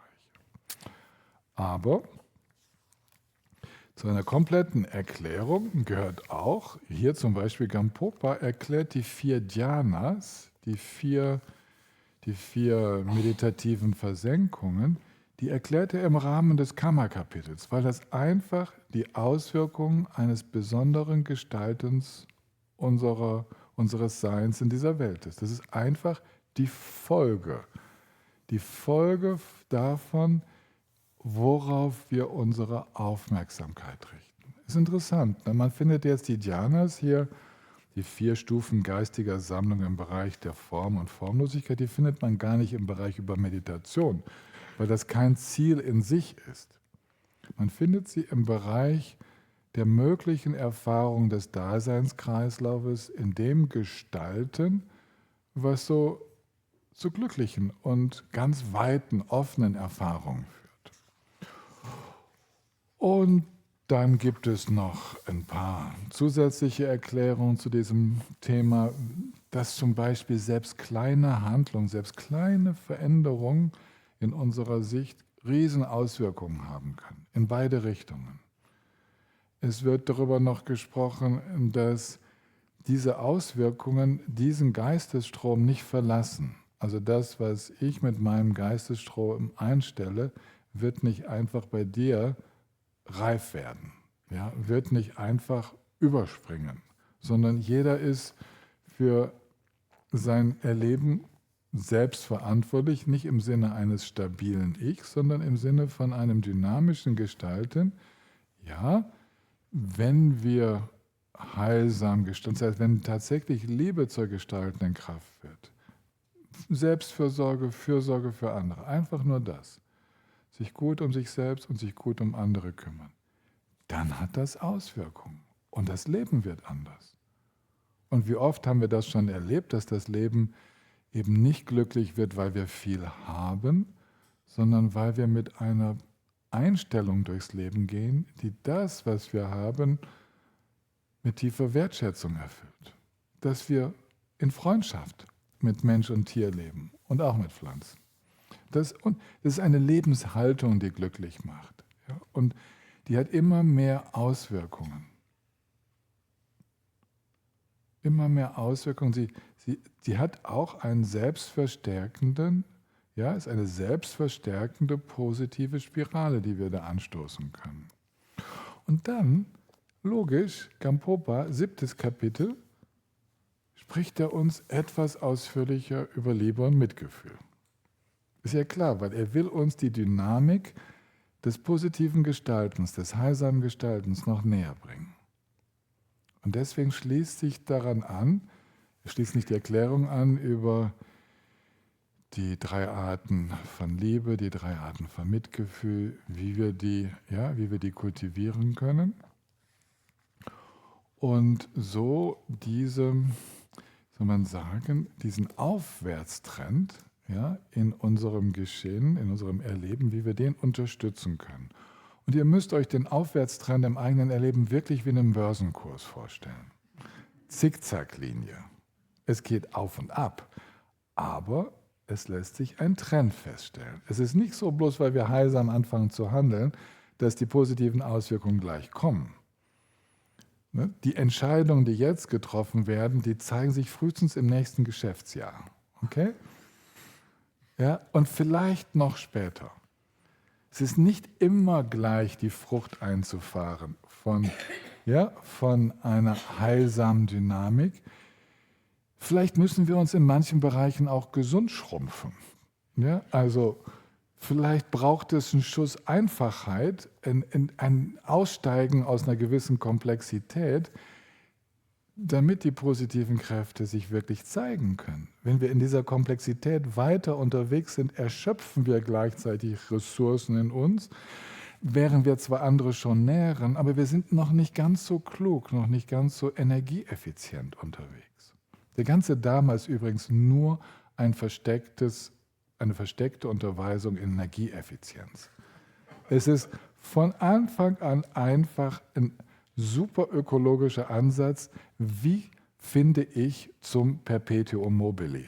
Ja, also wie finde ich in eine Präsenz, die gar keine Anstrengung mehr braucht? Wie finde ich in ein Lieben, das gar nicht mehr aus dem Ich heraus angestrengt geht? Das nennt man ja diese Liebe ohne Bezugspunkt. Ich bin jetzt immer noch im 7. Kapitel. Ne? Und das Mitgefühl ohne Bezugspunkt bedeutet, dass es kein Subjekt mehr gibt, das Mitgefühl erlebt. Kein Subjekt mehr gibt, was Liebe erlebt. Sondern dass Liebe und Mitgefühl als Dynamiken des Seins freigesetzt werden, die aus sich herauswirken, weil sie einfach zur Natur des Geistes gehören. Ja, also der Geist selbst, dieser Geistesstrom, ist so ein Perpetuum mobile. Er ist hat eine innewohnende Kraft und Dynamik. Und je mehr wir die hemmenden Faktoren entspannen, desto mehr befreit sich diese Dynamik. Desto mehr kann sie sich zeigen. Man nennt das Befreien der Schleier. Man nennt das Auflösen der Blockaden im Energiesystem, im Denken. Das ist das, was der Buddha sagte, das Auflösen von Greifen. Weil Greifen führt immer zu einer vorübergehenden Fixierung. Irgendwie gerade ist im System irgendwo eine Stockung, weil dort ein Greifen, eine Identifikation, ein Fixieren stattfindet. Und so, wenn ihr mit diesen Hinweisen, wenn ihr da so verstehen könnt, das ist gemeint. Eigentlich geht es nur, diese Geschmeidigkeit zu finden. Wisst ihr, das Problem bei einem Perpetuum mobile, jetzt aus der Physik gesprochen, ist ja immer, dass es nicht die 100%ige Geschmeidigkeit gibt. Es gibt irgendwo Reibungsverluste. Ja, das ist ja das, entweder ist es Luftwiderstand oder Flüssigkeitswiderstand oder es sind Rädle, die ineinander greifen. Und immer dieser kleine Widerstand im System, ja, der führt dazu, dass man das noch nicht gefunden hat bis jetzt. Dabei sitzen wir mittendrin, ja, wenn der Zustand des Erwachens, des vollkommenen Erwachens, könnte man so nennen, dass es keine emotionalen Hemmnisse mehr gibt, keine Widerstände, keinen Reibungswiderstand. Und ein Reibungswiderstand, den wir ständig haben in unserem System, ist, dass wir verflixt nochmal mit dieser Vergänglichkeit nicht zurechtkommen. Und dass wir verflixt nochmal die anderen nicht überzeugen können, so zu denken wie wir. Und das verflixt nochmal alles, was ich hier an Gutem in die Welt setze, einfach verpufft, ohne dass mir was Rechtes zurückkommt. Ihr merkt, und überall genau da setzen die Dharma-Unterweisungen an, überall da, wo wir normalerweise sagen, verflixt nochmal Reibung, Widerstände, erschöpfend, Burnout kündigt sich an, genau da kommt die Erleichterung. Also wie kann ich lieben, ohne mich zu verausgaben? Wie kann ich mitfühlend aktiv sein, ohne in die Erschöpfung zu kommen? Diese Fragen werden im Dharma behandelt. Wie kann ich in der Welt unterwegs sein und brauche mir gar keine Sorgen zu machen? Wo ist ein Ende der Angst zu finden? Ja, da geht es natürlich darum, zu durchschauen, wie der Geist ist, um herauszufinden, ob da überhaupt jemand sterben kann und ob da eine Gefahr überhaupt droht, um diese Angst aus dem System zu nehmen, weil die bremst natürlich. Angst vor Armut, das bremst. Angst vor Krieg, das bremst. Das sind alles unglaubliche, das macht das Leben unglaublich zäh. Und wie geht das?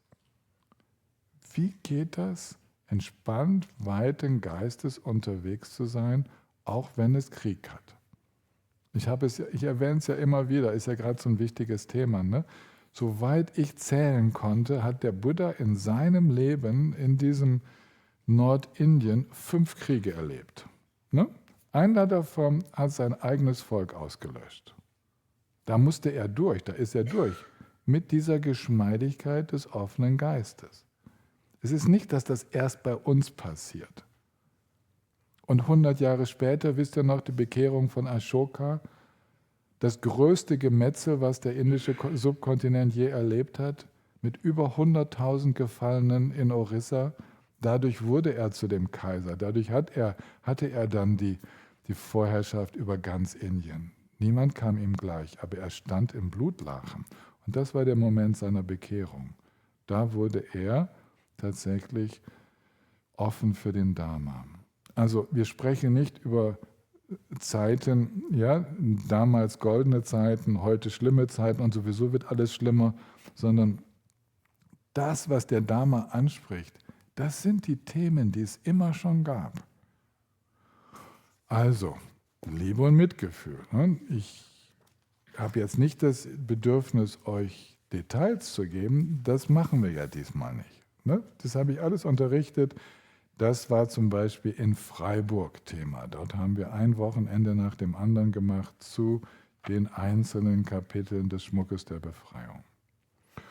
Und wenn ich dann weiterblättere, dann kommen wir zu der großen Überschrift von dem Teil des Buches, der dann heißt, das Hervorbringen des höchsten Geistes des Erwachens, also des besonders tollen Bodhicitta. Ja, das ist damit gemeint. Und dann strukturiert Gampopa das so. Ihr müsst wissen, dass er nichts selbst erfunden hat. Er schreibt hier auf, was die indische Tradition lehrt. Es ist nicht tibetischer Buddhismus, das ist Buddhismus aus der Hochblüte Indiens. Ja? Atisha, der aus Indien rüberkam, Zeitgenosse von Milarepa, der hat nichts anderes gelehrt, ja, von Mapa und Milarepa Zeitgenosse. Und Gampopa hat ja auch einen Teil seiner Ausbildung in der Tradition von Atisha bekommen. Also wir haben es mit indischem Buddhismus zu tun aus dem 10. und 11. Jahrhundert. Das, was wir die Hochblüte nennen, bevor es dann zu diesen Invasionen kam, die das Ganze zerstört haben. Und da schreibt er die Basis des Bodhicitta. Ich bin, für die folgen wollen, bin ich in der Einführung zu den Kapiteln 8 bis 19. Bei mir bin ich auf Seite 102 in diesem Buch. Kurz, also gerade die beiden Seiten vor Kapitel 8. Die Basis des Bodhicitta ist die Zuflucht. Die Buddha-Natur natürlich als erstes, die Zuflucht, dann die Gelübde der Selbstbefreiung, also diese heilsamen Handlungen, unter anderem die 10 heilsamen Handlungen und die 5 Shilas und was wir so besprochen haben. Und dann geht es darum, den strebenden Geist des Erwachens hervorzubringen, das strebende Bodhicitta, also einen Wunsch, sich in diese Richtung zu entwickeln. Also das ist das, was ich Einbettung nenne. Eingebettet, wir sind schon mal gut gebettet, weil wir in unserer Buddha-Natur ruhen können. Das ist das Erste. Ja, und dann braucht unsere Praxis aber eine Ausrichtung. Und das ist, was wir Zuflucht nennen. Zuflucht ist die Ausrichtung, sich wirklich darauf auszurichten, dieses Potenzial dann auch freizusetzen. Und das nennt man ja Erwachen, wenn das Potenzial ganz freigesetzt ist. Wenn es von allen Schleiern befreit ist und alle Qualitäten zum Vorschein gekommen sind. Okay. Und dann gibt es für diese Ausrichtung so ein bisschen was wie Leitplanken. Ja? Wir sind auf einem Weg unterwegs und es gibt Abgründe. Es gibt tatsächlich Situationen, wo wir ins Schlingern geraten können. Das ist uns allen wahrscheinlich schon passiert. Also ich kann da auch Geschichten von erzählen. Ja? Das sind die ich nicht erzähle. Ja? So, und dann gibt es da so Leitplanken über nicht zu töten, nicht zu stehlen, bestehende Beziehungen zu respektieren, ja? Nicht zu lügen, nicht dieses und jenes, das sind schon mal die ganzen Nichts, das sind so die äußeren Leitplanken. Ja? Das ist wirklich, es hat sich bewährt, nicht über die hinauszugehen. Ja? Dahinter wird es dann echt schwierig. Viele Komplikationen warten da. So, das ist die Botschaft. Kannst es versuchen, aber ich hoffe, du kommst schnell zurück und du kriegst es klar, ja, bevor du dich zu sehr verstrickt hast. Zum Beispiel ist es ja erstmal gar nicht so schlimm, eine Substanz zu nehmen, die bewusstseinsverändert wird. Aber wer weiß, was noch kommt. Ob es bei der ersten Substanz bleibt und was die Einstiegsdrogen, die Nachfolgedrogen und so weiter, in was für Kreise du kommst und. Schau hin. Ja? Schau also, um dann sozusagen die weiche Bandage der harten Leitplanken, das sind die heilsamen Handlungen. Ja? Das ist so eine Ausrichtung, okay, ganz sanft, du brauchst überhaupt nicht zu denken an das, was du nicht tust. Denk doch einfach mal an das, was es sich lohnt zu tun. Ja? Und das waren die 10 heilsamen Handlungen. Das lohnt sich doch echt, oder? Leben zu unterstützen, zu pflegen, zu fördern, heilsame Berührungen in der Welt, ja, durch Sprache, Beziehungen unterstützen, verbindend sprechen, aufrichtig sein, das lohnt sich. Das hat ganz, ganz viele direkt spürbare positive Auswirkungen und es hat vor allen Dingen langfristig die Auswirkung, dass wir ganz viele intakte Beziehungen haben, weil wir uns in keiner Beziehung oder in wenigen Beziehungen nur schädlich verhalten haben. Ja? Die gehen ja dann schnell zu Bruch. Und wenn wir uns so heilsam verhalten, dann sind es viele heilsame Beziehungen, die uns begleiten und das gibt so den Schwung in unserem Leben. Denn jede Beziehung, das ist nicht nur eine äußere Beziehung, jede Beziehung, das sind heilsame Eindrücke in unserem eigenen Geist. Wir sammeln also eigentlich heilsame Eindrücke, heilsame Kräfte werden gestärkt im eigenen Geist, im Geistesstrom. Und das spiegelt sich in der Außenwelt. Und das entfaltet eine Kraft. Und jetzt gehen wir, es wird hier viel über Zuflucht gesprochen und dann wird über die Gelübde persönlicher Befreiung gesprochen. Ich bin jetzt immer noch in Kapitel 8, aber schon auf Seite 112, 113. Und bei den Gelübden persönlicher Befreiung, da geht es von den Nonnen und Mönchen bis hin zu den gelübdehaltenden weiblichen und männlichen Laien. Und dann kommen wir mit Kapitel 9 in das Hervorbringen von Bodhicitta, das Hervorbringen des Geistes des Erwachens.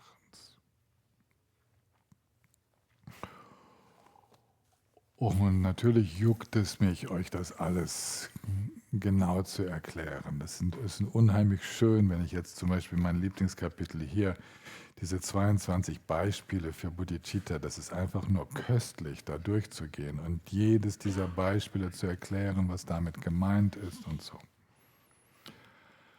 Aber eigentlich, was hier für uns das Wesentliche ist, ist, dass wir verstehen, dass es im Bodhicitta, also in diesem Geist des Erwachens, dass es da zwei Aspekte gibt. Zwei grundlegende Aspekte. Wird oft mit relativ und letztendlich übersetzt. Gemeint ist, dass sich der Geist des Erwachens gleichzeitig bezieht auf alle Aspekte des Seins. Und in dem, was wir unser Leben nennen, da ist natürlich die Welt des bedingten Entstehens. Ja? Da, wo Kräfte wirken, ja, die Dynamiken. Und da wirkt Bodhicitta hinein. Wir nennen das den relativen Geist des Erwachens. Ja? Das, was in dieser dualistischen Welt sich schon zeigt als ein Streben Richtung Bodhicitta und als ein Anwenden dieser inneren Ausrichtung. Das sind die beiden Aspekte des relativen Bodhicitta. Strebendes Bodhicitta und angewandtes Bodhicitta. Die machen zusammen das aus, was man das Relative nennt. Und dieses relative Bodhicitta manifestiert sich in unserer ganz gewöhnlichen Wahrnehmung. Das ist spürbar, das manifestiert sich in den zwischenmenschlichen Beziehungen, den Beziehungen zu unserer Umwelt, in allem, was wir so leben. Und das, was sich da so manifestiert in dieser Welt des abhängigen Entstehens, das hat gleichzeitig einen Aspekt, den in uns jetzt die Weisheitskraft erkennt. Und zwar geht es wieder darum, dass wir in diesem Spiel der Kräfte, dass wir bemerken, dass diese Dynamik voll und ganz im Geist stattfindet. Unser Erleben findet voll und ganz im Geist statt. Und dasselbe äußere Erleben kann von 100 verschiedenen Menschen auf 100 verschiedene Arten und Weise. Dasselbe äußere Geschehen wird von 100 Menschen auf 100 verschiedene Weisen erlebt. Und ein freier Geist erlebt ganz anders als ein fixierender Geist. Und da gibt es enorme Abstufungen. Und was macht denn den freien Geist so frei? Und das nennt man das letztendliche Bodhicitta. Das, was innerhalb dieses bedingten Entstehens den Geist so frei macht, das ist das letztendliche Bodhicitta. Und das ist die Erkenntnis der Natur des Seins. Das ist die Erkenntnis, dass Liebe gar niemanden braucht, um zu lieben. Die Erkenntnis, dass Mitgefühl nicht aus irgendeinem Zentrum, einem Ich entsteht, sondern eine frei fließende Kraft im Universum ist. Das sind die Bedingungen der Resonanz, der Empfänglichkeit und des Antwortens. Ja, das ist das Wechselspiel der Kräfte. Das ist die Erkenntnis, dass niemand je Erleuchtung erlangen wird. Das ist das letztendliche Bodhicitta. Das letztendliche Bodhicitta räumt auf mit der Vorstellung, dass ich irgendwann mal erleuchtet bin. Wenn ich es nicht jetzt schon bin, werde ich es auch nicht in Zukunft sein.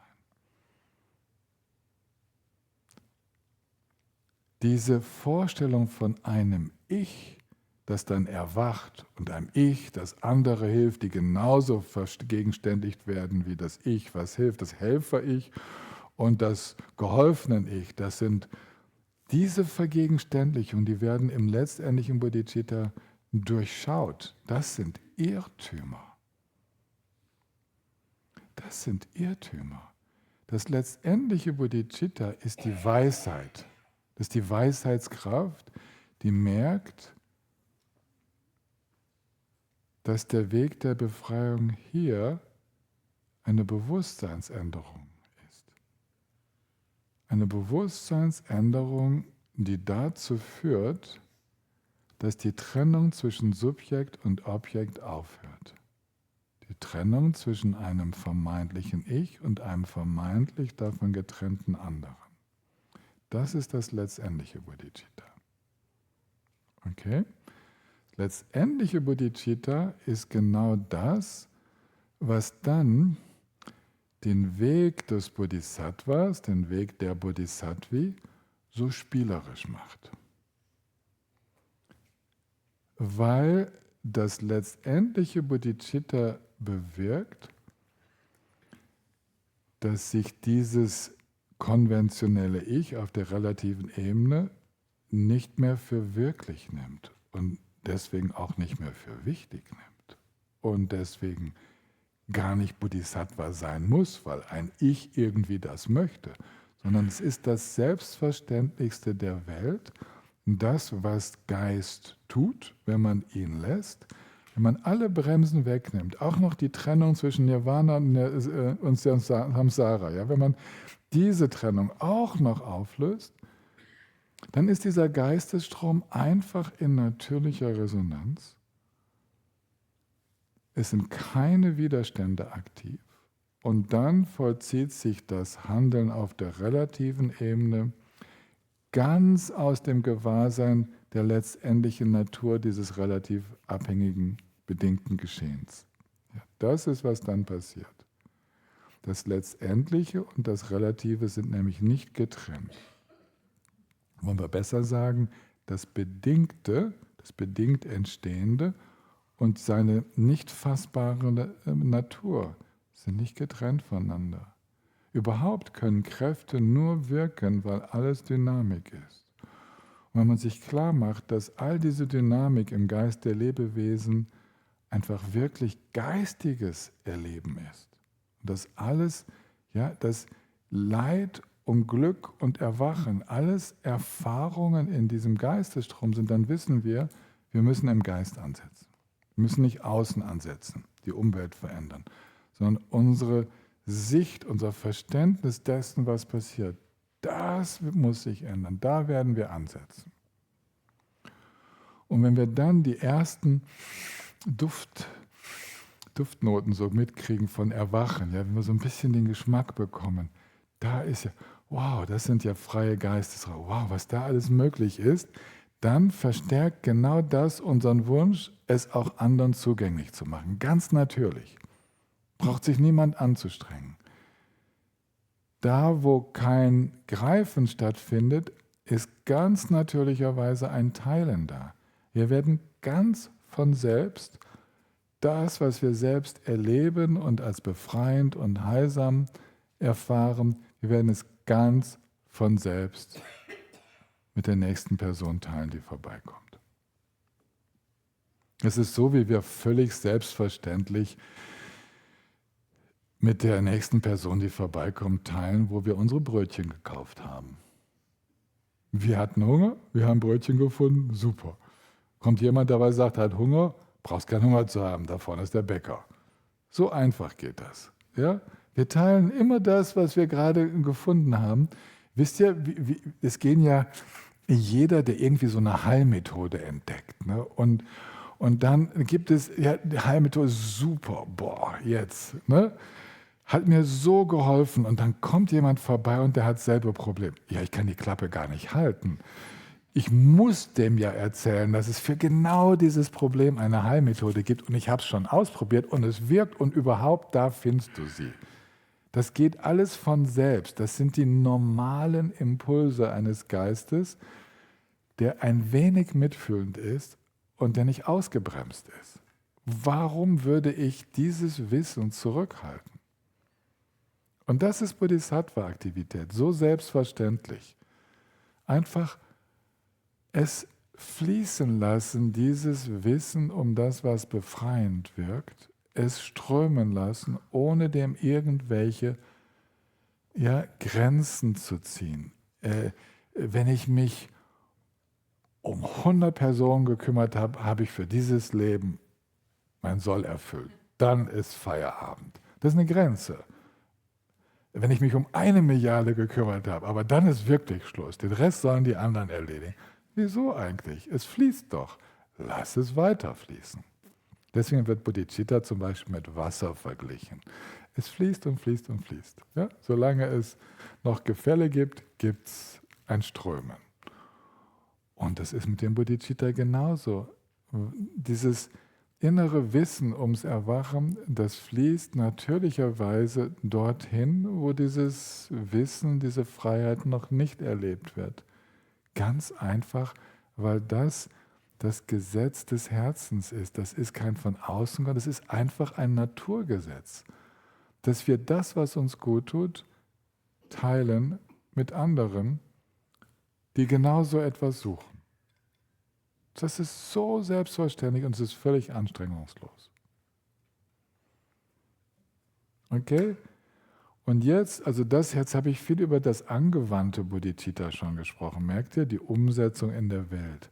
Also wenn ich euch jetzt darüber erzähle, erinnere ich mich zurück an das erste Treffen mit Gengen Rinpoche in Freiburg, in der Lugo-Straße. Das erste Treffen 1981. Dann bin ich Kalu Rinpoche begegnet. Der sprach auch wieder darüber.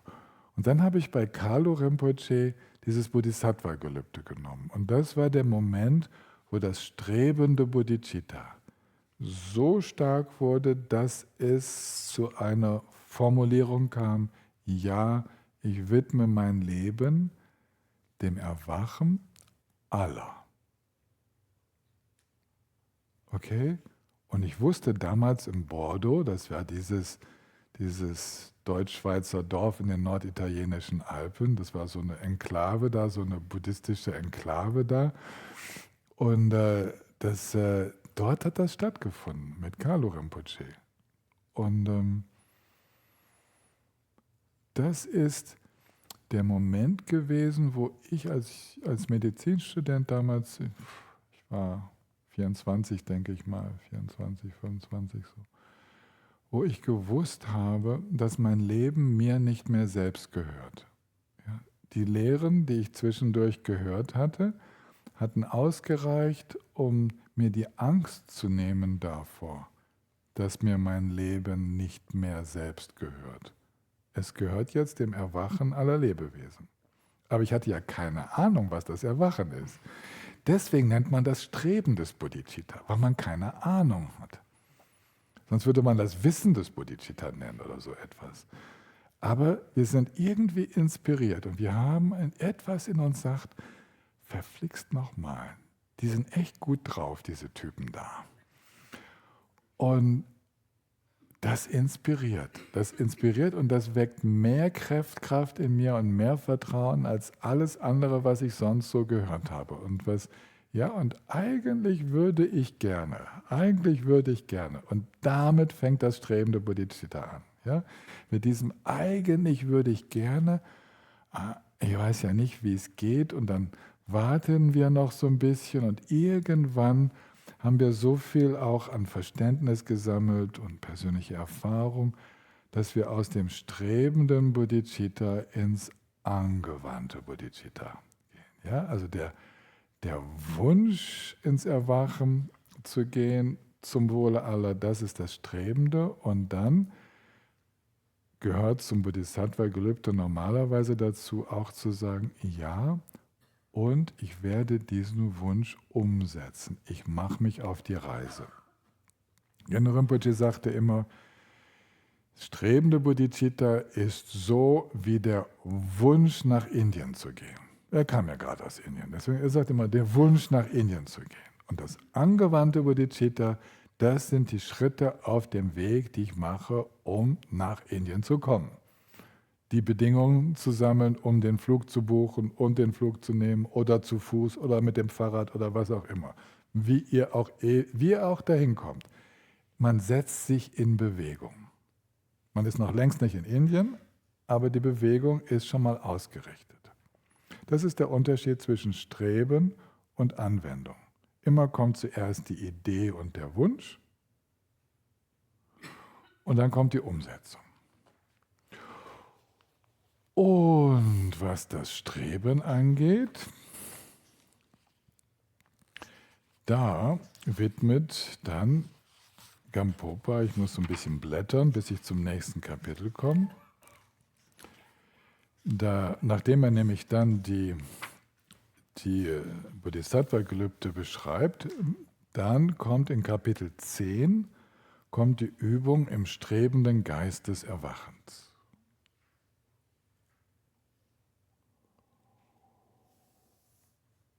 Ja, und eigentlich würde ich die euch ja gerne erklären. Mal gucken, was habe ich denn für heute Nachmittag vor? Heute Nachmittag wird es ja ganz einfach.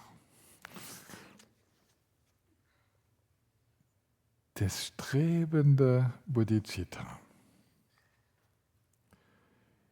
besteht daraus, ihr Übersetzer, ich bin direkt Anfang Kapitel 10, bei mir ist es die Seite 145, bei dem Merkvers von Gampopa, der da ein bisschen eingerückt ist. Kein Lebewesen im Geist auszuschließen. Sich an die Vorzüge dieser Geisteshaltung zu erinnern. Die beiden Ansammlungen zu erwerben, immer wieder den Geist des Erwachens zu üben und die 4 positiven Handlungen auszuführen, sowie die 4 negativen zu unterlassen. Diese 5 Verpflichtungen fassen die Übung des Strebens zusammen.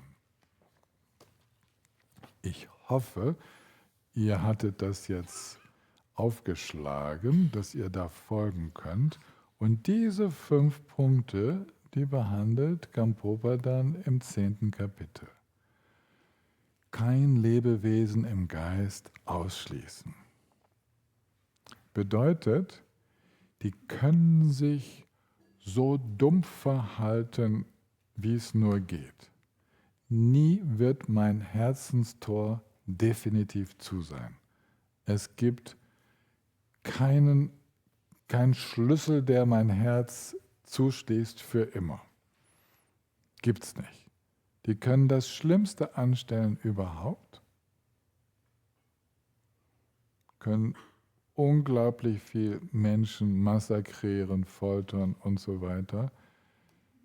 Ich mache als Bodhisattvi oder Bodhisattva den Wunsch, dass wir uns eines Tages in irgendeinem Leben, entweder in diesem oder in späteren, begegnen werden unter Umständen, wo eine Herzensbegegnung möglich ist. Ich akzeptiere, dass es jetzt vielleicht gerade nicht der Fall ist, aber es gibt keinen definitiven Rauswurf aus dem Herzen. Okay? Niemand wird für immer und alle Zeiten aus dem Herzen rausgeworfen. Das gibt's einfach nicht. Diese Möglichkeit werden wir als Bodhisattvas nicht nutzen. Wir gestehen ein, dass wir jetzt gerade nicht in der Lage sind, hilfreich zu sein, dass vielleicht auch bei der anderen Person gerade auch die Tore verschlossen sind und überhaupt kein Zugang zur eigenen Buddha-Natur spürbar ist.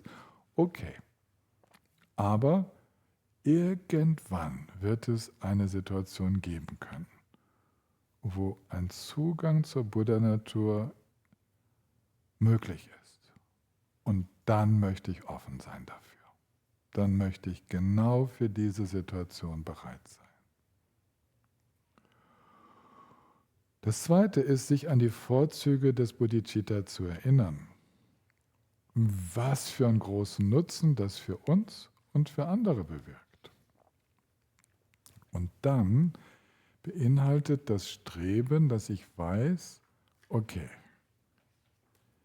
ich richte mich jetzt darauf aus, ganz viel positive Kraft freizusetzen in meinem Leben, in meinem Geistesstrom. Das nennt man das Erwerben der Verdienste, das Ansammeln, die erste Ansammlung der Verdienste, das Aufbauen dieser positiven Kraft des Heilsamen. Und ich muss Einsicht entwickeln, Verständnis, das Erwerben von Weisheit. Es geht darum, schlussendlich wirklich im letztendlichen Bodhicitta aufzugehen. Diese Einsicht in die wahre Natur des Geistes, die braucht es. Ich verstehe das, ich habe genug, bevor ich mich so ausrichte, ich habe genug studiert, genug gehört. Ich weiß, ich möchte diese Seinserkenntnis. Darum geht es. Und ich richte diesen Geistesstrom darauf aus, dass es in diese Richtung geht. Und dann kümmere ich mich darum, dass ich diesen Geist des Erwachens, der jetzt eine kleine Pflanze ist, das ist jetzt, damals, als ich 24, 25 war, bei Kalu Rinpoche, da war das eine kleine Pflanze. Ich habe mich getraut, zusammen mit anderen. Ich war nicht allein, ne? Wir waren eine ganze Gruppe. Ich glaube, das ganze Dorf hat das Bodhisattva gelebt. Nicht alle haben sich es vielleicht so gründlich überlegt wie ich, aber ich habe richtig überlegt und ich habe es mir lange überlegt. Es war nicht bei der ersten Gelegenheit. Ja? So, und dann wissen wir, und jetzt muss ich diesen Geist des Erwachens pflegen. Ich muss ihn hegen und pflegen. Und das Beste ist, ich erinnere mich ganz häufig daran, was eigentlich meine Ausrichtung ist. Es gehen Dinge schief im Leben. Ja, Menschen sind total wütend auf mich. Okay, aber ich werde nicht in Wut und Hass selber versunken bleiben, sondern ich erinnere mich daran, eigentlich geht es darum, und öffne schon im Geheimen mein Herzenstürchen wieder für die Situation, wenn es dann mal so ist, dass wir uns von Herz zu Herz begegnen können. Ja? Ich brauche es nicht direkt alles so zu machen, ich muss nicht von mir das Unmögliche verlangen, aber mein Herzenstor verstehst sich nicht. So, ja? Und das ist, um mich immer daran zu erinnern, worum es eigentlich geht. Ich habe eine Teamsitzung irgendwo, ihr seid ja alle in irgendwelchen Teams unterwegs und ob das Team eine Familie ist oder ob das was auch immer. Worum geht es eigentlich? Eigentlich geht es darum, dass bei allen Beteiligten das Herz aufgeht. Das ist eigentlich, worum es geht. Dieser Herzensgeist, dieses Chitta heißt Herzensgeist und Buddhi heißt Erwachen. Und dieser Herzensgeist des Erwachens, eigentlich geht es darum, egal worum es konkret geht, ob es jetzt gerade wieder, wisst ihr was, wir haben gerade die Nachricht bekommen, dass der Bagger vor unserem Haus die Hauptwasserleitung getroffen hat. Autsch. Autsch. Der Bauleiter hat auch noch gerade angerufen. Ne, super. Aber worum geht es eigentlich? Eigentlich geht es um Bodhicitta. Machen wir ihm keinen zusätzlichen Stress, machen wir dem Baggerführer keinen zusätzlichen Stress, aber bitte die Haftpflicht aktivieren. Ja? Okay, ganz entspannt. Ganz entspannt wird sich darum gekümmert und der Bauleiter hat uns auch versichert, dass wir heute Abend schon wieder Wasser haben. Alles in Ordnung, entspannt bleiben. Eigentlich geht es nur darum, und jetzt erzähle ich euch noch was aus dem Nähkästchen. Ich habe heute Morgen Fitness gemacht. Das ist ja alles ganz normal. Im Umkleideraum spricht mich ein Mann an. Ach übrigens, ich bin Andreas sowieso. Ich konnte ihn gar nicht richtig einordnen. Und dann fragt er, wie geht's denn auf dem Bau? Sage ich, geht ganz gut voran, so ist gut. Ne, und. Dann sagt er, weißt du was, weil wir duzen uns, Tillmann, ich nehme mir euren Bau immer als Vorbild. Wie ein Bauvorhaben gut durchdacht und unbeirrbar durchgezogen wird. Ich dachte, oh, das ist ja nett. Ne?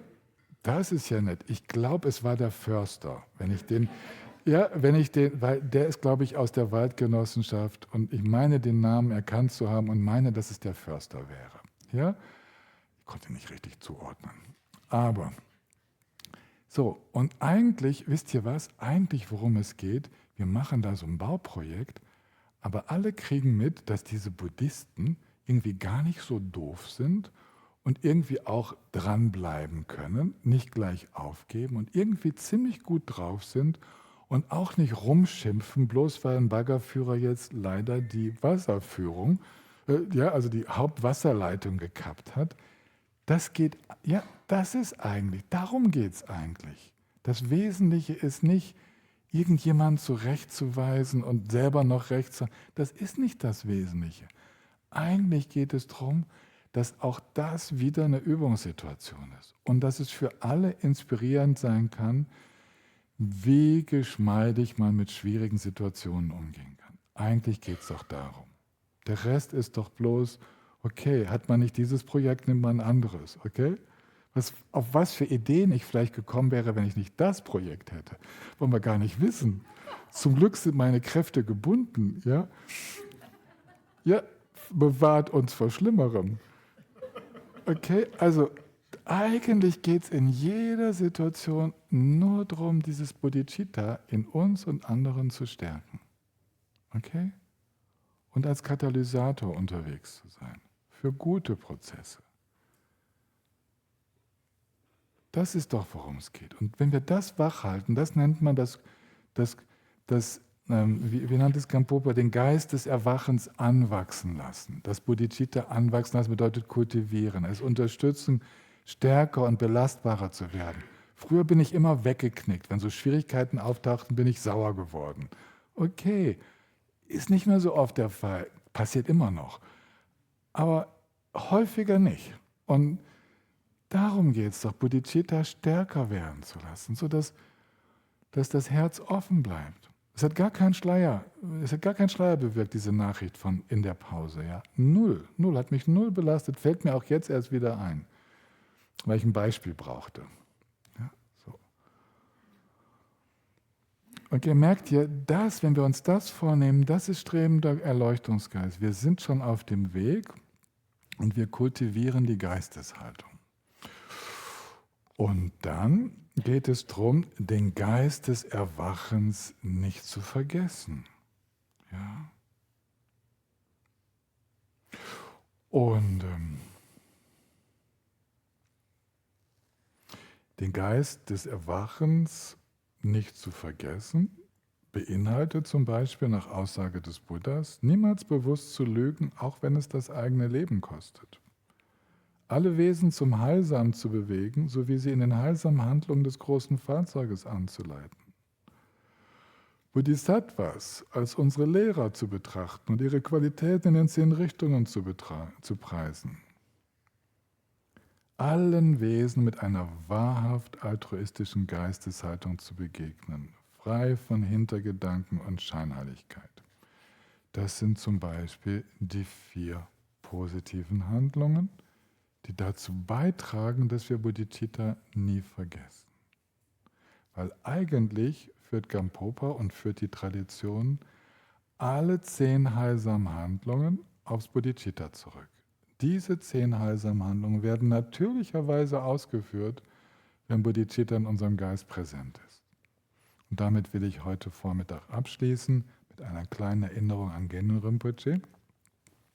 Ich war natürlich hochmotivierter junger Mönch und wollte den Vinaya studieren. Also die ganzen Mönchsregeln und die Gründe dafür und wie sie entstanden sind und wie sie gehalten werden und so. Und Gengen Rinpoche gab mir die Antwort, die er allen gab: Kümmert euch nicht so sehr um diese 253 Gelübde. Haltet Bodhicitta im Herzen und alle Gelübde werden automatisch gehalten. Punkt. Hat mir abgeraten davon, das Vinaya zu studieren. Das hat er mir dann erst Jahre später geraten und erlaubt, dass ich es unterrichten sollte.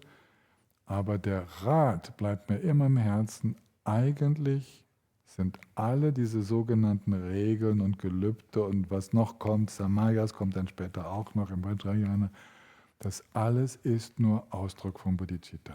Es sind nur Ausformulierungen, wie sich jemand mit Bodhicitta in herausfordernden Situationen verhält. Zum Beispiel war es herausfordernd in dieser patriarchalischen Gesellschaft in Indien, also wir sprechen über diese Zeit des 2. Jahrhunderts nach Christus bis eben ins 12. Jahrhundert. In dieser patriarchalischen Gesellschaft war das Bodhicitta immer wieder in Gefahr durch die herablassende Haltung Frauen gegenüber. Und deswegen gibt es einen Samaya, Frauen besonders wertzuschätzen. Das ist ein Samaya. Es gibt keinen Samaya, Männer besonders wertzuschätzen, weil das taten sie sowieso. Da braucht's keine Ermutigung. Ja, diese Regeln und Hinweise und so, die sind immer für das, was schwierig fällt.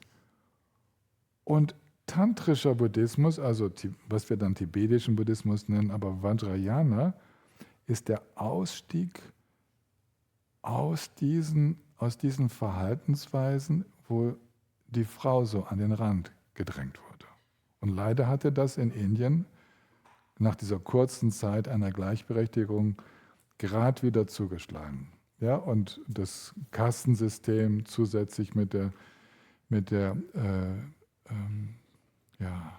respektlosen Behandeln von Frauen, das war gang und gäbe. Und deswegen braucht es das. Und das ist einfach nur natürlich, wenn man Bodhicitta am Herzen trägt. Dann braucht man so eine Regel nicht. Ja. Es gab zum Beispiel ein Gelübde für Mönche, nicht zu reiten. Also nicht auf Pferden zu reiten.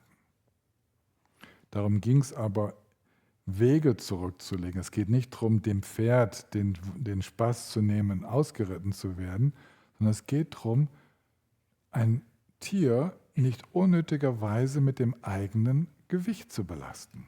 Das war der Grund. Das war der Grund. Und deswegen auch keine Pferde vor eine Kutsche spannen, weil man kann ja selber laufen. Das ist Bodhicitta, versteht ihr? Das sind so die Auswirkungen. Eigentlich kann man jede Regel, wenn man versteht, wie sie entstanden ist und die Geschichten liest, dann versteht, wieder eine weitere Anwendung dieser Grundhaltung, allen Lebewesen wohlgesonnen zu sein. Jetzt muss ich einen Punkt machen.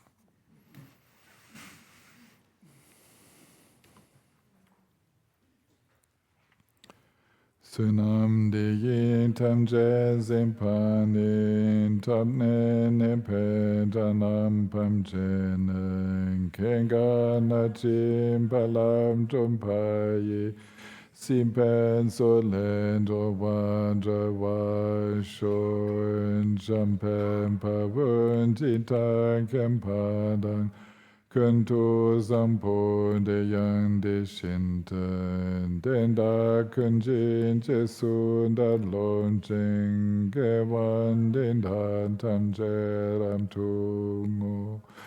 Sangye kusom nem penjen lamdan, shenim enjun dem penjen lamdan. Gandun minchen dem penchen lam jin, jin tang o wamen lam jom pasho.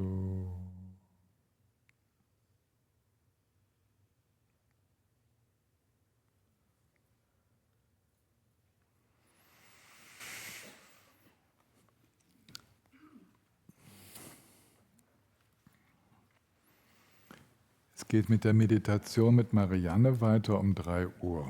Ich komme dann um 4 Uhr dazu, nachdem ich die Gespräche gemacht habe. Ich hoffe, die Lücken haben sich alle gefüllt, dass ihr die Plätze auch nutzt, die angeboten werden.